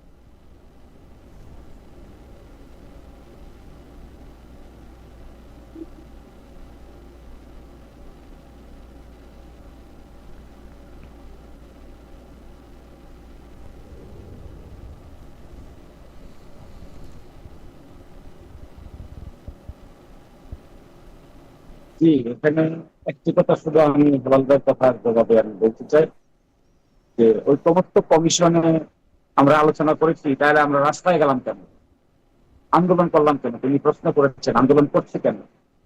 আমি তো মনে করি বিএনপি ঐকমত্য কমিশনে নেগেটিভ রাজনীতি করছে। বিএনপিকে এই নেগেটিভ রাজনীতি থেকে সরে আসতে হবে। এই নেগেটিভ রাজনীতি যদি সরে না আসে, তার ফলশ্রুতিতে দেশে যা হবে তার পূর্ণাঙ্গ দায় দায়িত্ব বিএনপিকেই নিতে হবে। আমি ঐকমত্য কমিশনের একজন সদস্য, আমি সেখানে দিনের পর দিন আলোচনা করে দেখেছি। বিএনপি কোনো পজিটিভ কনস্ট্রাকটিভ আলোচনা করতে চায় না। বিএনপি সংস্কার প্রক্রিয়াকে পাশ কাটিয়ে দিতে চায়। বিএনপি সেখানে জুলাই অভ্যুত্থানকে স্বীকৃতি দিয়ে সাংবিধানিক ভিত্তি রচনা করতে চায় না। তাদের আর্গুমেন্ট হলো তারা নতুন করে পার্লামেন্ট নির্বাচনের পরে এইগুলোর সম্পর্কে আলোচনা করবেন। যখনই ঐকমত্য কমিশনে ইমপ্লিমেন্টেশনের ব্যাপারে কথা আসলো, তখনই আমরা দেখতে পেলাম বিএনপির পক্ষ থেকে বাধা দেওয়ার চেষ্টা করা হচ্ছে। তারা নানান আর্গুমেন্ট করছেন। কনস্টিটিউশনালি ভায়াবল যে সমস্ত পদ্ধতি, আমরা সেগুলো বাতিয়ে দেওয়ার চেষ্টা করেছি, আমরা সেগুলি বলেছি ক্যাটাগরিক্যালি কিভাবে কি করতে হবে। অথচ এই বিএনপি 1977 সালে শহীদ প্রেসিডেন্ট জিয়াউর রহমানের আমলে তারা যে বোল্ড স্টেপ নিতে চেয়েছিল, বোল্ড স্টেপ নিয়েছিল, সেখান থেকে তারা কমপ্লিটলি এখন সরে যেতে চাচ্ছে। অর্থাৎ তারা তাদের অতীত সম্পর্কেই এখন কিছুটা বেওয়াকিফ হয়ে গেছে। আমি মনে করি বিএনপির এই রাজনীতি ভুল। বাংলাদেশের কনস্টিটিউশনের যে এনট্রান্সমেন্ট আছে, এই এনট্রান্সমেন্টের পলিটিক্স এর ক্ষেত্রে this is a dangerous politics in my view and my humble view also. এই নেগেটিভ পলিটিক্স করলে বাংলাদেশের জেনারেশন জি কতটুকু রিয়াকশন দেখাবে আমি জানি না, সেটা নির্বাচনেই বোঝা যাবে। So my humble request to my learned senior brother not to engage in negative politics, rather to see proper, constructive, innovative politics. এরপরে আপনার সঙ্গে আমার কথা হলো, অবশ্যই না জামায়াত ইসলামী যদি ক্ষমতা এক্সারসাইজ করার সুযোগ পায়, শুধু কওমি দেওবন্দির অস্তিত্বই আমরা প্রোটেকশন দিব না। আমরা প্রত্যেকটা মাইনরিটি গ্রুপ, এথনিক গ্রুপ, সকল ধরনের মাইনরিটি কমিউনিটি যে যেখানে আছেন, যেভাবে আছেন, we will ensure their prosper, security, integrity, inclusiveness এবং তাদের এক্সক্লুসিভ আইডেন্টিটিকে আমরা অবশ্যই সম্মানের দৃষ্টিকোণ থেকে দেখব। দেখবেন আমরা ডাইভার্সিটি এন্ড ইউনিটি এই আর্গুমেন্টকে কত শক্তিশালী ভাবে ইমপ্লিমেন্ট করি। We always believe in diversity but there is a unity. এই যে ডাইভার্সিটি একটা নেশনের মধ্যে, পার্বত্য চট্টগ্রামে যারা বসবাস করেন, হিন্দু মুসলিম যারা বসবাস করেন, আমার এলাকা ধরুন গিরাইশাল্লাহ প্রায় 40% মানুষ হিন্দু ধর্মাবলম্বী। আমি বিগত 1 বছর ধরে কাজ করছি কোথায়, আমি আজকে যে বাড়িতে বসে আপনাকে জয়েন করছি, এটিও একটা হিন্দু মাইনরিটি কমিউনিটির বাড়িতে। আমি ইলেকশন ক্যাম্পেইনের পার্ট হিসেবে এই বাড়িতে আজকে রাত্রি যাপন করবো। আমি তো কোনো অসুবিধা দেখছি না কোথায়। They are welcoming us, we are welcoming them. পরে কওমি বলেন, আলিয়া বলেন, হিন্দু বলেন, বৌদ্ধ বলেন, খ্রিস্টান বলেন, মহিউদ্দিন ভাই আজকে আমি আমার এই ভাইকে সাক্ষী রেখে বলছি, যদি জামাত ইসলামীকে মানুষ বিশ্বাস করে, দেখবেন ক্রিয়েটিভ পলিটিক্স কাকে বলে। Okay, we will show the nation how politics can be a creative politics. আমার মনে হয় যে অ্যাডভোকেট শিশিমণি, আমি শুধু আপনাকে আবার এটা লাইভে শুনতে হচ্ছে সেজন্য ইন্টারেস্টে আমি শুধু দুইটা প্রশ্ন এখানে করে রাখি। মানে এই 1 বছর সময়, মানে 5 আগস্টের পরে এখন 1 বছর 1.5 মাসের মতো সময় পার হয়েছে। এই সময়টুকুতে যদি জামায়াতে ইসলামী ক্ষমতায় থাকতো, তাহলে যে মাজারগুলি ভাঙচুর করা হয়েছে, সেই মাজারগুলি ভাঙচুর করার ক্ষেত্রে সরকারের পক্ষ থেকে কি বেশি প্রোটেকশন দেওয়া হতো? কয়েকদিন আগে যে আমরা একজনের কবর গোয়ালন্দে ফরিদপুরে আমরা দেখলাম যে উঁচুতে রাখা হয়েছে বলে কবর থেকে উঠিয়ে লাশ পোড়ানো হয়েছে, সেই ক্ষেত্রে কি জামায়াতে ইসলামীর ভূমিকা থাকতো হচ্ছে ওইখানে যে মানুষগুলি জড়ো হয়েছিলেন তাদেরকে প্রোটেকশন দেওয়া, তাদেরকে রক্ষা করা, নাকি এই কাজটি যাতে না হতে পারে সেটা? এবং আমি আবারও এই প্রশ্ন করতে চাই, আমাদের দর্শকরা আমাকে প্রশ্ন করেন যে শরিয়া আইন হইলে মানে আপনার ভয় কি? শরিয়া, আমার তো কোনো ভয় নাই। আমি শরিয়া আইন বা যে কোনো আইনেরই পক্ষে, বেআইনের বিপক্ষে। আমি তো শরিয়া আইন হইলে আমার কোনো সমস্যাও নাই, ভয়ও নাই। আমি শুধু এটি স্পষ্ট জানতে চাই যে জামাতে ইসলামী ক্ষমতায় আসলে শরিয়া আইন করবে কিনা। 3টা বিষয়। একটা বিষয় হচ্ছে, কিন্তু আমাদের সময় খুব কম, এটা যদি আপনি বলতেন, জামাতে ইসলামী ক্ষমতায় থাকলেই যে বাজার ভাঙা হয়েছে অন্যান্য ধর্মাবলম্বী বা যাদেরকে আমরা কয়েকদিন আগে আমরা দেখেছি যে ঈদে মিলাদুন্নবী নিয়ে 2 পক্ষের মধ্যে একটা, তো এই সব ক্ষেত্রে জামাত ইসলামের ভূমিকাটা কি হতো? বা এই যে উঁচুতে লাশ আছে বলে লাশ কবর থেকে বের করে পোড়ানো হয়েছে, এসব ক্ষেত্রে আসলে জামাত ইসলামের ভূমিকাটা কি থাকতো? জি জি, এই সমস্ত ক্ষেত্রে আপনি দেখতে পাবেন আমরা কোনো আইন হাতে তোলার পক্ষে নই। আমরা কখনো আইনকে হাতে তুলে নেওয়ার পক্ষে কাউকেই আমরা ইন্সপায়ার করি না। We believe this is an offence. কোনো মাজার আপনি ভাঙবেন, if you do not have any legal sanction, তাহলে ইউ ক্যানট ডু দিস। রাষ্ট্রীয় মেকানিজম তো কোনো সিটিজেন ইমপ্লিমেন্ট করতে পারবে না। রাষ্ট্রীয় মেকানিজম ইমপ্লিমেন্ট করতে গেলে law enforcement agency is the only body যারা নাকি রাষ্ট্রীয় মেকানিজম ইনফোর্স করতে পারে। সেটার জন্য আদালত আছে। কারো যদি কোনো বিবাদ থাকে তাহলে সে আদালতে যাবে। আদালত যদি পার্টিকুলার কোনো রায় দেয়, রায় অনুযায়ী ল এনফোর্সমেন্ট এজেন্সি কাজ করবে। সেই জন্যই দেখবেন আমরা বলেছি আর্টিকেল 116 অফ দ্য কনস্টিটিউশন কে আমরা রেস্টোর করতে চেয়েছি, যেন আমাদের lower judiciary, higher judiciary complete independence হয়। বিচার তো আমরা করব না, আমরা তো রাষ্ট্র যদি তার পরিচালনা মানে করার সুযোগ পাই আপনারা কোনো আইন হাতে তুলে দিবেন না, সেটি পরিষ্কার, এবং সেই ক্ষেত্রে রাষ্ট্রের ক্ষেত্রে সেটি থাকবে। আপনারা শরিয়া আইন প্রবর্তন করবেন কিনা?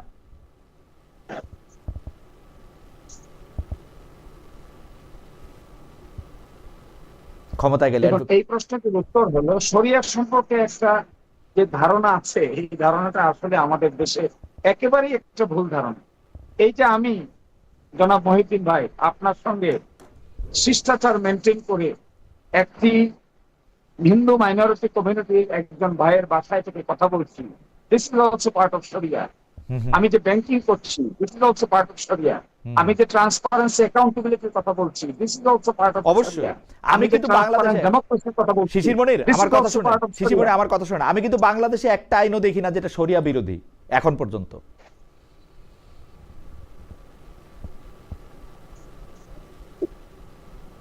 আমি কিন্তু বাংলাদেশে শরিয়া বিরোধী কোনো আইন দেখি না। তাহলে এখানে যে প্রশ্নটা করা হচ্ছে শরিয়ার 2-3টা বিধানকে নিয়ে, বলা হচ্ছে যে আই ফর আই,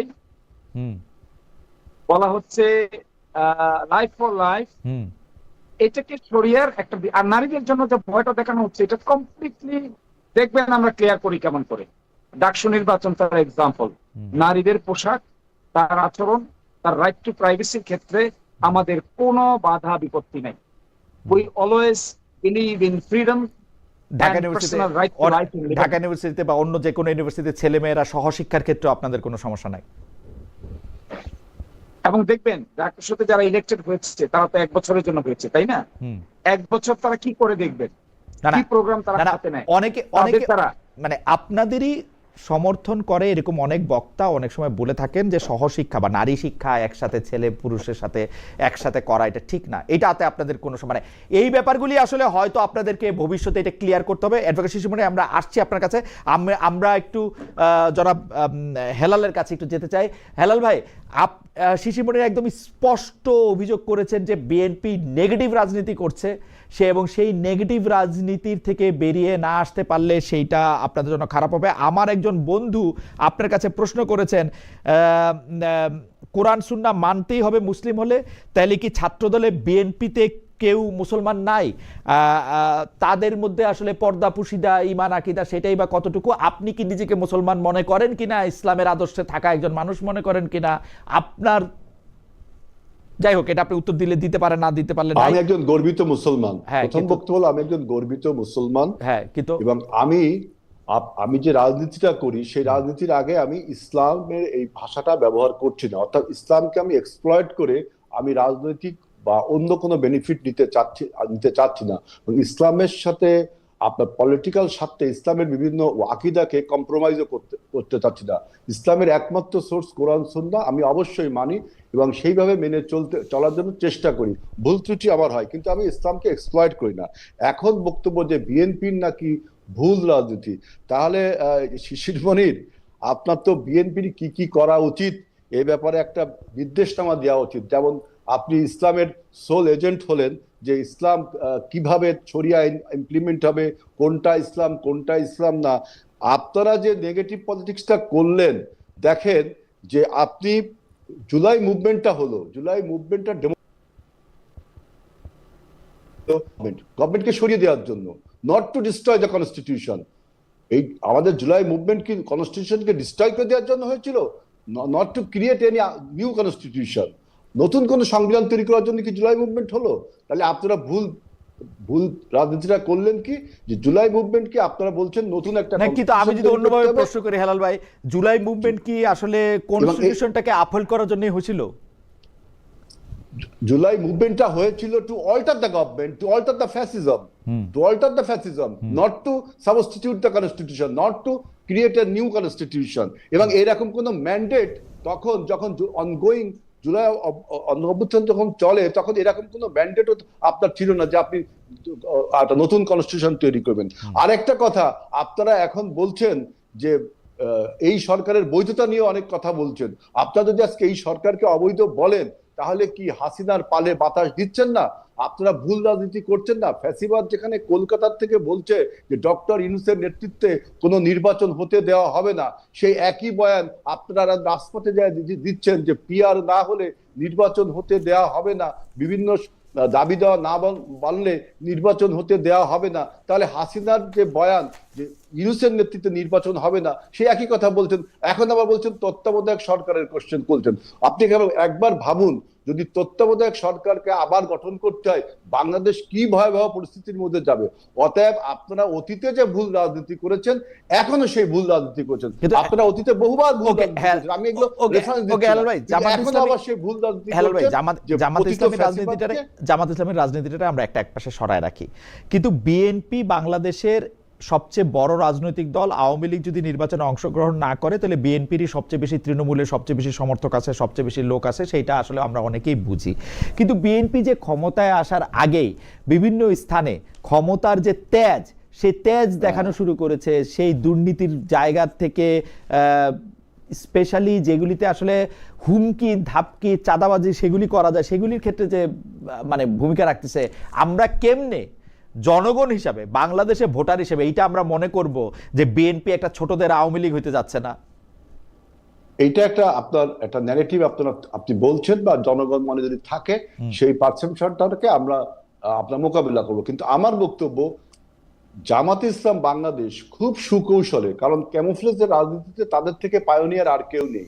এই যে বাংলাদেশের সফট পাওয়ার যেগুলো আছে, আমি সফট পাওয়ার বলতে বোঝাচ্ছি ব্যুরোক্রেসি, আমি সফট পাওয়ার বলে বোঝাচ্ছি ল এনফোর্সিং এজেন্সিস এবং বিভিন্ন অ্যাসোসিয়েশন, বিভিন্ন কনস্টিটিউশন, বিভিন্ন আপনার অফিস আদালত, স্কুল কলেজ মসজিদ মাদ্রাসার, এইগুলোকে যেভাবে তারা প্রাধান্য দিয়েছে খুব সুকৌশলে, এই ব্যাপারে পুলিশ প্রশাসন তাকে এবং প্রশাসনের বিভিন্ন জায়গাতে তারা হেল্পও পেয়েছে। এইখানে যে চাঁদাবাজি, এইখানে যে দস্যুতা, এইখানের ফলে তাদের যে প্রাধান্য তৈরি হয়েছে, এইটা কিন্তু আপনি বলছেন না। যে বাংলাদেশে দেখেন আওয়ামী লীগের বিরুদ্ধে যত মামলা হয়েছে, এই মামলাগুলো দেওয়ার উচিত ছিল পুলিশের।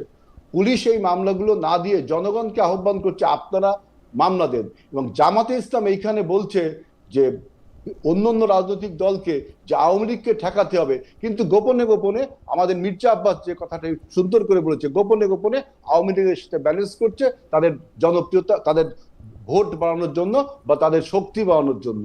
এই যে কৌশলটা অবলম্বন করেছে, যে আপনার প্রশাসনের থেকে, ল এনফোর্সিং এজেন্সি থেকে, বিভিন্ন স্কুল কলেজ মসজিদ মাদ্রাসার কমিটিতে তারা সুকৌশলে ঢুকে গেছে, ঢুকে যায় সেখান থেকে প্রচার করছে বিএনপি চাঁদাবাজি করেছে, অমুক করেছে, তমুক করেছে, জামাত ইসলাম তো চাঁদাবাজি করেছে। এই কথাগুলো বলা হচ্ছে না। বিএনপি চাঁদাবাজি করতেছে না আসলে। হেলাল ভাই, বিএনপি চাঁদাবাজি করতেছে না আসলে। আমরা কি অস্বীকার করেছি? অস্বীকার করেছি, আমরা সেই ব্যাপারে স্টেপ নিয়েছি। আমরা এটাকে ডিনাই করছি না, আমরা এটাকে আপনার কগনিজেন্সে নিচ্ছি। কিন্তু জামাত ইসলাম টোটালি ডিনাই করছে, এবং তারা যে সফট পাওয়ারগুলোতে বসে আছে, এইটা যে এইখান থেকে যে ক্ষমতা তারা দেখাচ্ছে তৃণমূল লেভেলে, আমরা যারা তৃণমূলে রাজনীতি করি আমরা দেখছি যে আওয়ামী লীগের সাথে কিভাবে এক্সপ্লয়েট করছে। হেলাল ভাই, আপনার বক্তব্য পরিষ্কার। আমি একটু অ্যাডভোকেট শিশির মনির কাছে যেতে চাই। অ্যাডভোকেট শিশির মনির, আপনি তো হেলাল ভাইকে শুনলেনি, আমরা কিন্তু আজকে আপনার একটু দৃষ্টি আকর্ষণ করতে চাই দৈনিক ইনকিলাবের প্রধান শিরোনামের ক্ষেত্রে। সেটাতে বলেছে যে জামায়াত যে জুলাই সনদের সাংবিধানিক ভিত্তি ও পিআর পদ্ধতির নির্বাচনের দাবিতে আন্দোলনে নামতে যাচ্ছে, তার মধ্যে জামায়াত ভারতের এজেন্ডা বাস্তবায়ন করতে চায়। জামায়াত যুগপত কর্মসূচিতে ইসলামী আন্দোলন খেলাফত মজলিসকে পেলেও শেষ দিকে সে সরে গেল এনসিপি, গণ অধিকার ও এবি পার্টি। এটা একটা ধাক্কা কিনা? কেউ কেউ প্রশ্ন করছে জামায়াতে ইসলামী ইসলাম বলতে বুঝে তাদের কাস্টমাইজ করা ইসলাম, জামায়াতে ইসলামী ইসলাম বলতে বোঝে হচ্ছে জনাব মওদুদির প্রচার করা ইসলাম, যেটার সাথে মূল ইসলামের সংস্রব আসলে কম, এবং সেইটা মাধ্যমে জামায়াত আসলে ভারতের এজেন্ডা বাস্তবায়ন করতে চায়। আপনি যদি একটু রেসপন্ড করেন জনাব শিশির মনির। জি, আমি প্রথম রেসপন্স করব। আমার ভাই বলেছেন যে আমার বলে দেওয়া উচিত বিএনপির কি করা উচিত, এরকম লিস্ট দেওয়া উচিত। লিস্ট তো দিয়েছি আমরা, এই লিস্টে তো ঐকমত্য কমিশনে অ্যাকসেপ্টেড হয়েছে। আমরা সকলে মিলেই তো বলেছিলাম যে আমাদের সকলের কি কি করা উচিত এবং কি কি করা উচিতের উপর ভিত্তি করে একটা জুলাই সনদ প্রস্তুত হয়েছিল। যখন বাস্তবায়নের প্রশ্ন আসলো তখন বিএনপি কেন তা শুরু করলো, এটা আমাদের কাছে রহস্যজনক মনে হয়। কি বুঝে শুরু করেছে, না বুঝে শুরু করেছে, নাকি বেশি বুঝে শুরু করেছে? এই প্রশ্নটি আমি ঐকমত্য কমিশনের আর্গুমেন্টে বারবার উপস্থাপন করেছি যে নো, বিএনপি ইমপ্লিমেন্টেশন করার ক্ষেত্রে পিছপা কেন? ঐকমত্য তো হয়েছে, তালিকা তো ঠিক হয়ে গেছে। অ্যাডভোকেট শিশির মনির, আমি একটা প্রশ্ন করতে চাই। নিম্নকক্ষের পিআর এর প্রশ্ন তো কোনো আলাপেই ছিল না, আপনারা এটা ইনভেন্ট করলেন, বিভিন্ন জায়গায় বলতে থাকলেন এটা নিয়ে এখন একটা আন্দোলন করবেন, এটা কেন? আমি একটু অ্যাডভোকেট শিশির মনির কাছে জানতে চাই এটা কেন, মানে হঠাৎ করে এই নিম্নকক্ষের পিআরটা কেন আসলো? আমি জবাব দিচ্ছি আপনাকে। জি, আপনি দেখেন, দ্বিকক্ষ বিশিষ্ট পার্লামেন্টের প্রস্তাব কিন্তু প্রথম বিএনপি তুলেছিল। ঐকমত্য কমিশনে যখন দ্বিকক্ষ বিশিষ্ট পার্লামেন্টের প্রস্তাব উঠেছে, তখন ঐকমত্য কমিশন বলল একটা উচ্চ কক্ষ হবে যার সদস্য সংখ্যা হবে 105 জন, আর একটা নিম্ন কক্ষ হবে। উচ্চ কক্ষ হবে পিআর সিস্টেম, আর নিম্ন কক্ষ হবে আগের মতোই। তো সেখানে উচ্চ কক্ষ যখন পিআর সিস্টেমের কথা আসলো, তখন বিএনপি দ্বিকক্ষ বিশিষ্ট পার্লামেন্টে এগ্রি করলো, কিন্তু উচ্চ কক্ষে যখন পিআর এর প্রশ্ন আসলো, তারা তার নোট অফ ডিসেন্ট দিল। তারা বলল উচ্চ কক্ষেও তারা এই পিআর সিস্টেম মানতে রাজি না। সকলেই একমত হলো এক্সেপ্ট বিএনপি উচ্চ কক্ষের পিআর সিস্টেম নিয়ে। দেখুন যে উচ্চ কক্ষ নিম্ন কক্ষের প্রস্তাব তারা দিয়েছে, সেখান থেকেই তারা পিআর সিস্টেমে আর যেতে চায় না। অথচ ঐকমত্য কমিশন রুলিং দিয়ে দিল, রুলিং দিয়ে বলল যে 105 জনের মধ্যে 100 জন হবেন পিআর সিস্টেমে, আর 5 জন প্রেসিডেন্ট অ্যাপয়েন্টমেন্ট দিবেন। আমরা সকলে এগ্রি করে গেলাম। আমি কেন বলছি বিএনপি নেগেটিভ রাজনীতি করছে, সেই এগ্রিমেন্ট থেকেও কিন্তু বিএনপি সরে গেছে। আরেকটা ইন্টারেস্টিং বিষয় এখানে দেখেন, এগেইনস্ট দ্য গভর্নমেন্ট। আমি বিএনপির ব্যাপারটা বুঝতে পারি অ্যাডভোকেট শিশির মনির, আমি বিএনপির ব্যাপারটা বুঝতে পারি। আপনি তো আমাকে জামাতে ইসলামের ব্যাপারটা বুঝায় বলেন তো। জামাতে ইসলামী কিন্তু নিম্নকক্ষে পিআর এর কথা বলে নাই। এখন বিএনপি যেহেতু উচ্চকক্ষে পিআর এর ব্যাপারে একটু তালবাহানা করলো, সেজন্য আপনারা নিম্নকক্ষেও পিআর চাইতে শুরু করলেন এবং এইটারেও সব আলোচনার মধ্যে নিয়ে আসতে থাকলেন। এটা কারণটা কি? উচ্চকক্ষের পিআর এর ব্যাপারে শুধু তালবাহানা করে নাই, এখানে মূল ইস্যু কিন্তু মহিউদ্দিন ভাই ভিন্ন। কি সেটা? জুলাই সনদটা নিশ্চয়ই আপনি পড়েছেন, সর্বশেষ আপডেটেডটা। জি, পড়লে দেখবেন এখানে যে কয়টা পয়েন্টে একমত হয়েছে, তার মধ্যে একটা ছিল 10 বছরের বেশি কেউ প্রাইম মিনিস্টার হতে পারবে না। হ্যাঁ, আরেকটা ছিল হলো যিনি দলের প্রধান হবেন তিনি হাউসের প্রাইম মিনিস্টার হতে পারবেন না। তারপরে একটা ছিল উচ্চকক্ষ নিম্নকক্ষ হবে, উচ্চকক্ষে পিআর হবে, নিম্ন কক্ষে পিআর হবে না। তার মধ্যে একটা ছিল ডেপুটি স্পিকার হবে বিরোধী দল থেকে, আর বিএনপির মধ্যে কোনটা মানে নাই? বিএনপির মধ্যে কোনটা মানে নাই? বিএনপির মধ্যে কোনটা মানতেছে? দেখুন, একটাও তারা এখন ইমপ্লিমেন্ট করতে চায় না। তারা বলে যে এইভাবে তারা নতুন নির্বাচন হবে, পার্লামেন্ট হবে, এই নির্বাচন আগে এটা ইমপ্লিমেন্ট কেমনে করবে অ্যাডভোকেট শিশির মনির? এই নির্বাচন আগে এটা ইমপ্লিমেন্ট করবে কেমনে? আপনি আমারে বলেন না, এটা মাঠে বলা সহজ। এই নির্বাচন আগে এটা কেমনে করবে? আপনি কিন্তু আপনার 100 বক্তৃতা আমি শুনি, সেটার মধ্যে আপনি বলেন আমি জানুয়ারি মাসে ইলেকশন চাই। জানুয়ারিতে না, 2028 এর জানুয়ারিতে ইলেকশন করলো, এর একটা ইমপ্লিমেন্ট করলো আপনি করতে পারবেন। আপনি আমার টাইমলাইন দেখান সব করে। আমি আপনাকে টাইমলাইন দিয়ে দিচ্ছি, প্লিজ নোট মাই টাইমলাইন। হ্যাঁ, যে আমি নোট করতেছি, যেভাবে please note down. I request you to note down as a senior brother. I request you to note down my points. I'm noting down. I'm following your suit. The first point, ঐকমত্য কমিশনের ইমপ্লিমেন্টেশনের বৈঠকে 6টা প্রস্তাব উপস্থাপন করা হয়েছে। সর্বশেষ সেখানে প্রধান উপদেষ্টাও হাজির ছিলেন। ফার্স্ট প্রস্তাব ছিল, যেদিন আমাদের সঙ্গে প্রথম ঐকমত্য কমিশন ইন্ডিভিজুয়ালি আলাপ করে, সেপারেট পলিটিক্যাল পার্টির সঙ্গে প্রথম কথা বলে, এটি আজ থেকে প্রায় 7 মাস আগে, সেইখানে তারা 6টা অপশন দিয়েছিলেন যে এই ইমপ্লিমেন্টেশনটা হবে নির্বাচনের আগে রেফারেন্ডামের মাধ্যমে, অথবা হবে একটি বিশেষ সাংবিধানিক আদেশ জারি করে, অথবা হবে একটি প্রক্লেমেশনের মাধ্যমে, অথবা হবে কনস্টিটিউয়েন্ট অ্যাসেম্বলি গঠনের মাধ্যমে, অথবা হবে নতুন সংসদ আসার পরে সংসদের মাধ্যমে। এই 6টা প্রপোজাল নিয়ে আলাপ করে সর্বশেষ এই 6টার মধ্যে কে কোনটার পক্ষে আছেন আমাদেরকে প্রস্তাব পাঠানো হয়, আমরা জবাব দেই। আমরা বলেছি যেহেতু যে জিনিসগুলোতে আমরা এগ্রি করলাম, এখানে basic structure of the constitution change করার মতো কিছু প্রপোজাল আছে, আমরা এগ্রি করেছি। সেই জন্য আমরা বলেছিলাম basic structure of the constitution সংবিধান অ্যামেন্ড করে পরিবর্তন করা যায় না, এটা করার দুটো রাস্তা আছে। তার মধ্যে প্রধানতম গুরুত্বপূর্ণ রাস্তা হলো কনস্টিটিউয়েন্ট অ্যাসেম্বলি গঠন করে যখন এটা করা হয় তখন basic structure can be altered. একটা প্রপোজাল আছে ওখানে যে হাইকোর্টের 6টা বিভাগ আবার বিভাগে চলে যাবে। আপনি জানেন হাইকোর্টের 6টা বিভাগ হয়েছিল, 8th অ্যামেন্ডমেন্ট মামলায় সেটা আনকনস্টিটিউশনাল ডিক্লেয়ার হয়েছে। ঐকমত্য কমিশনে ডিক্লেয়ার করা হয়েছে ডিসেন্ট্রালাইজেশন অফ হায়ার জুডিশিয়ারি, যেখানে 6টা আবার নিজ নিজ বিভাগে চলে অ্যাডভোকেট যাবে। শিশির মনির, এই ব্যাপারগুলো আমি মোটামুটি জানি, এই ব্যাপারগুলো আমি মোটামুটি জানি।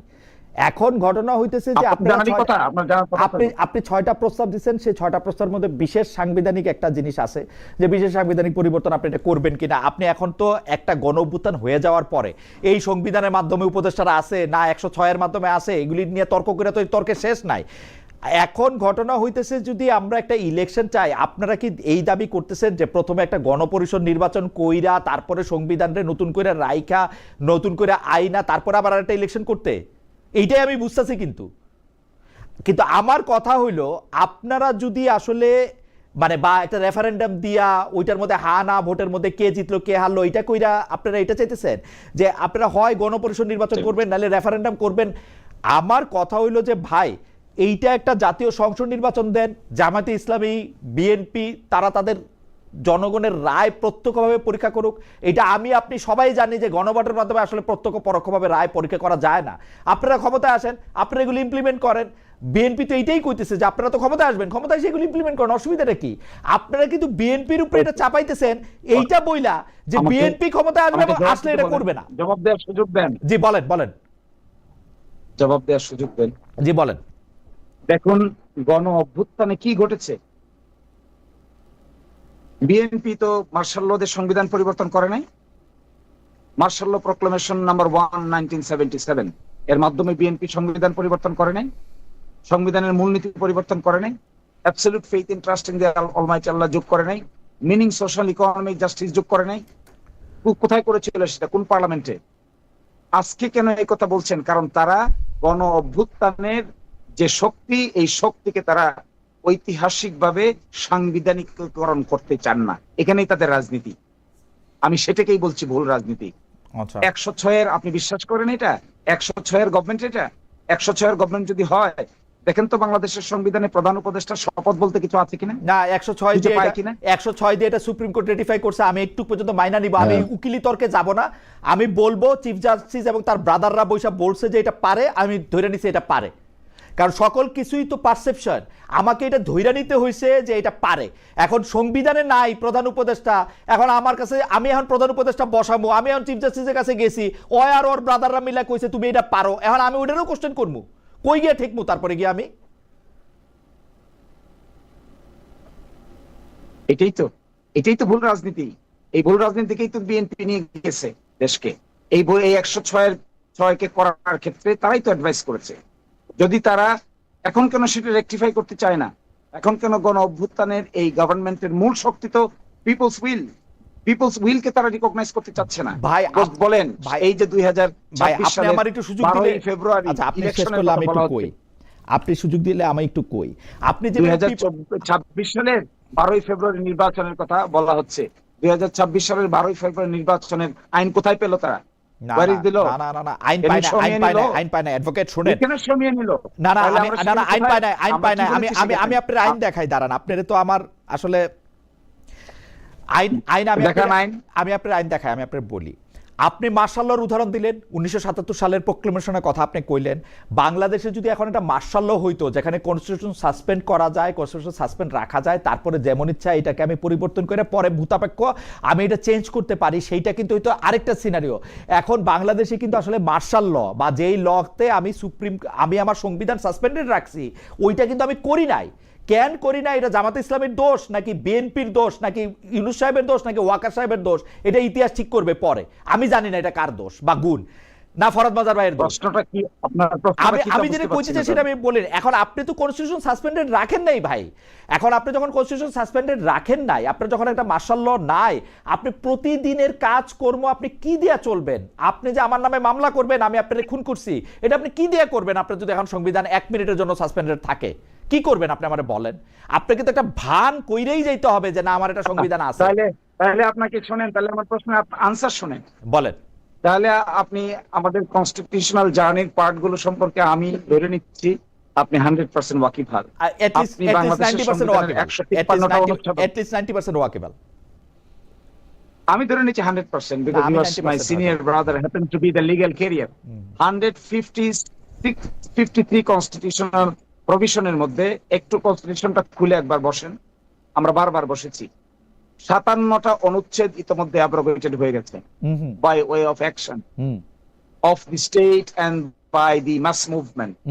জনগণের পাওয়ারকে রিকগনাইজ করা ছাড়া আগামীতে বিএনপি কেন, সকল রাজনৈতিক দলের সামনে জনগণের কনস্টিটিউয়েন্ট পাওয়ারকে রিকগনাইজ করা ছাড়া বাকি যত আর্গুমেন্ট করা হবে সবই গুজামিলের আর্গুমেন্ট।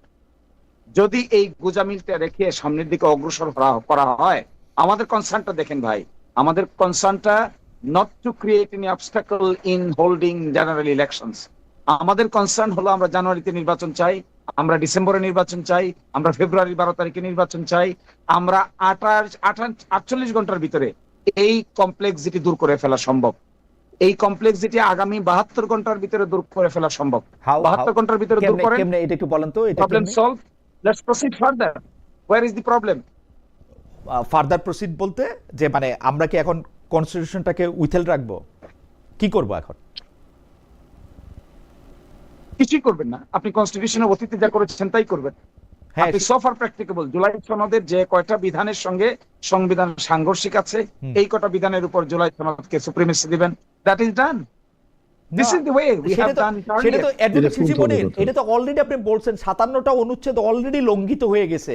এই 57টা অনুচ্ছেদ আপনি কিছু করেন আর না করেন, এখন যদি আপনি চুপ করে বইসাও থাকেন, আপনাকে এটা রেটিফাই করতে হবে। কিন্তু আসলে না করলে আপনার ঝামেলা আছে, আজকে না হোক 20 বছর 25 বছর 30 বছর পর আপনার ঝামেলা আছে।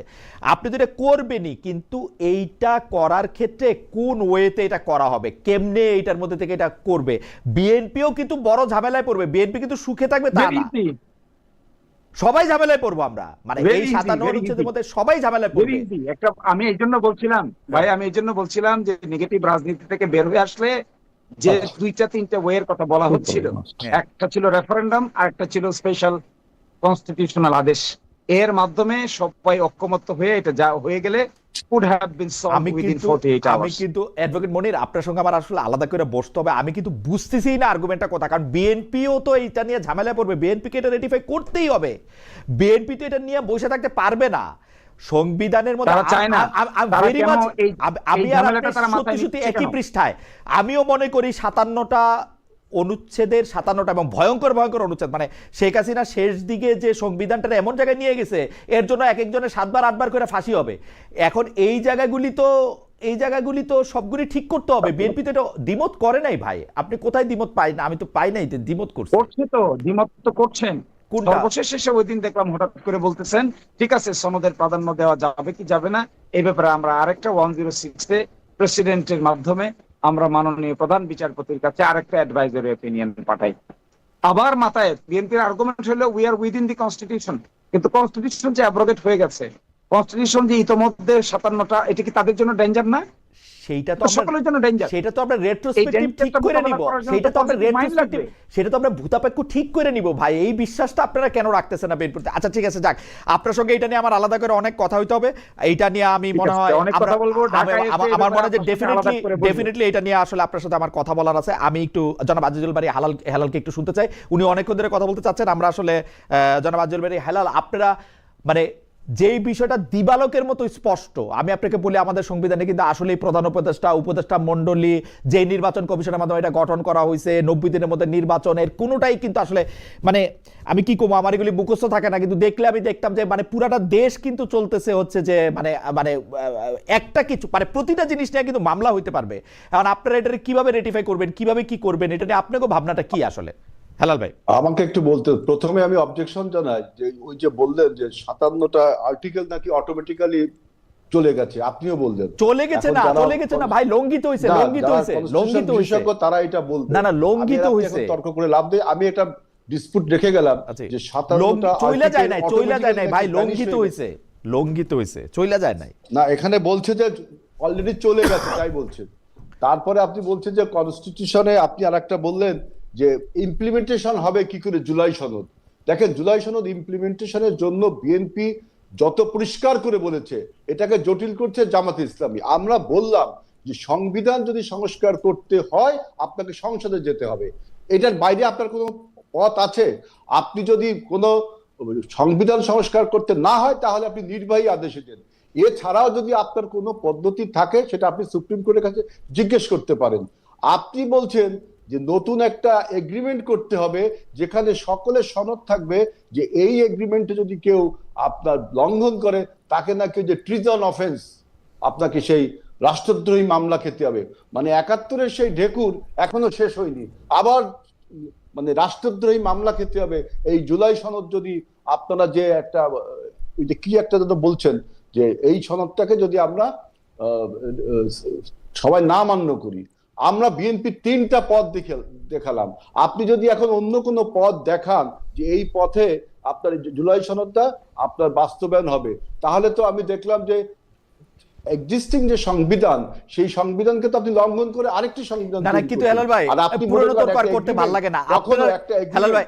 হেলাল ভাই বাংলাদেশে যে 15টার থেকে 20টা সংবিধান সংশোধনী হয়েছে, এগুলি কি এগুলি সবগুলির উদ্ভূত কি সংসদে? আপনারা যেগুলি বিএনপি যেগুলি করছে এগুলি কি জন্ম সংসদে? আমি যেটা বলছি আমাদের যে আপনি যেটা বলছেন যে 77 সালে যে প্রক্লেমেশনের কথা বলছেন তাই না, সেইটা কিন্তু রেটিফাই করে নেওয়া হয়েছে আপনার পরবর্তী সংসদে 78 সালে।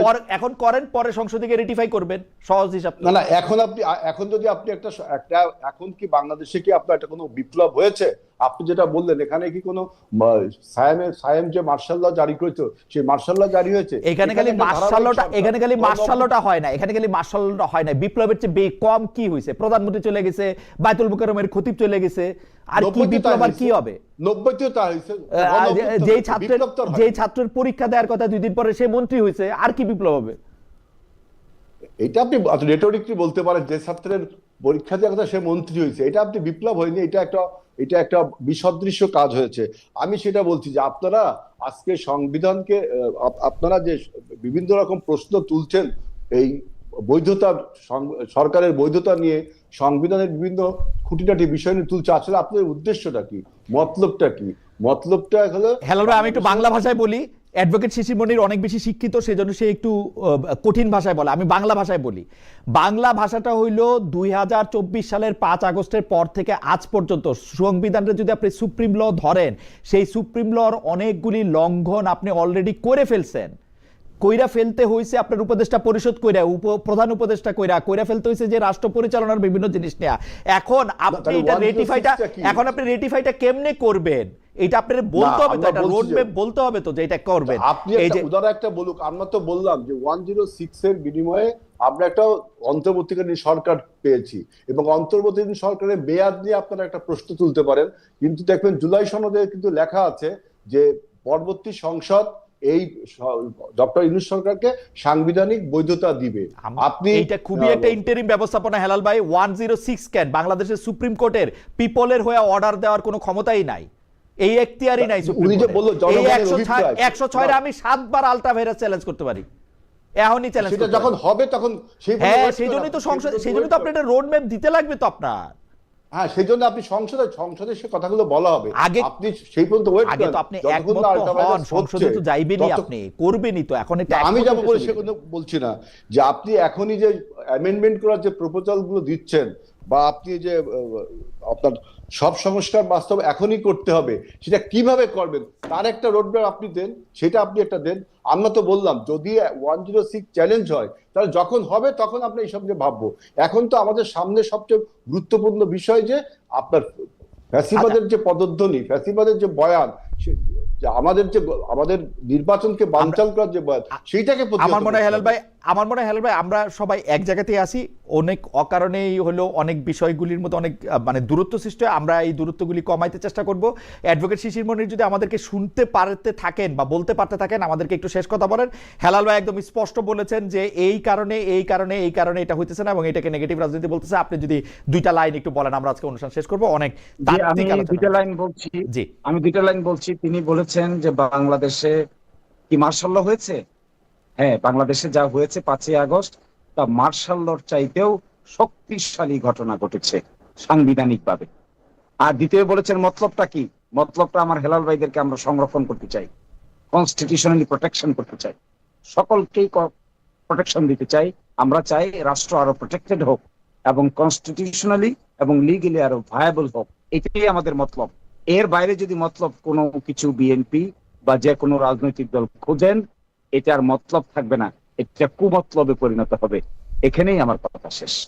আমার মনে হয় আপনাকে অনেক ধন্যবাদ অ্যাডভোকেট শিশির মনির, অনেক ধন্যবাদ হেলাল ভাইও। হেলাল ভাই কি কিছু, হেলাল ভাই আপনি শিশির মনির, অ্যাডভোকেট শিশির মনির যথেষ্ট পরিমাণে হাসছেন, আপনাকে একটু কি জানি বলে একটু রাগ রাগ মনে হচ্ছে, আপনি এক লাইন বলে হেসে দর্শকদের উদ্দেশ্যে আমাদের অনুষ্ঠান শেষ করতে পারেন। আমরা আপনার না, বিষণ্ণ মন আমি দেখতে চাই। বলতে চাই শিশির মন্দিরের উদ্দেশ্যে যে ইসলামের অপব্যবহার কিন্তু বাংলাদেশের মানুষ মেনে নেবে না। দ্বিতীয় হলো হাসিনার বয়ানকে প্রতিষ্ঠা করবার জন্য পতিত ফ্যাসিবাদকে বাবা। আচ্ছা, এটা বলে আপনি খুশি হয়েছেন হেলাল ভাই? আপনাকে অনেক ধন্যবাদ অ্যাডভোকেট শিশির মনির কাছে, আপনাকে অনেক ধন্যবাদ। অনেকগুলি বিষয় নিয়ে আজকে আমরা কথা বলেছি। অ্যাডভোকেট শিশির মনির, জনাব আজিজুল বারী হেলাল, আপনাদের দুজনকে অনেক ধন্যবাদ। অনেক দর্শক আমাদের সঙ্গে ছিলেন, অনেক বিষয়ে অনেক মন্তব্য করেছেন, তাদেরকেও ধন্যবাদ জানিয়ে আজকের মতো অনুষ্ঠান এখানেই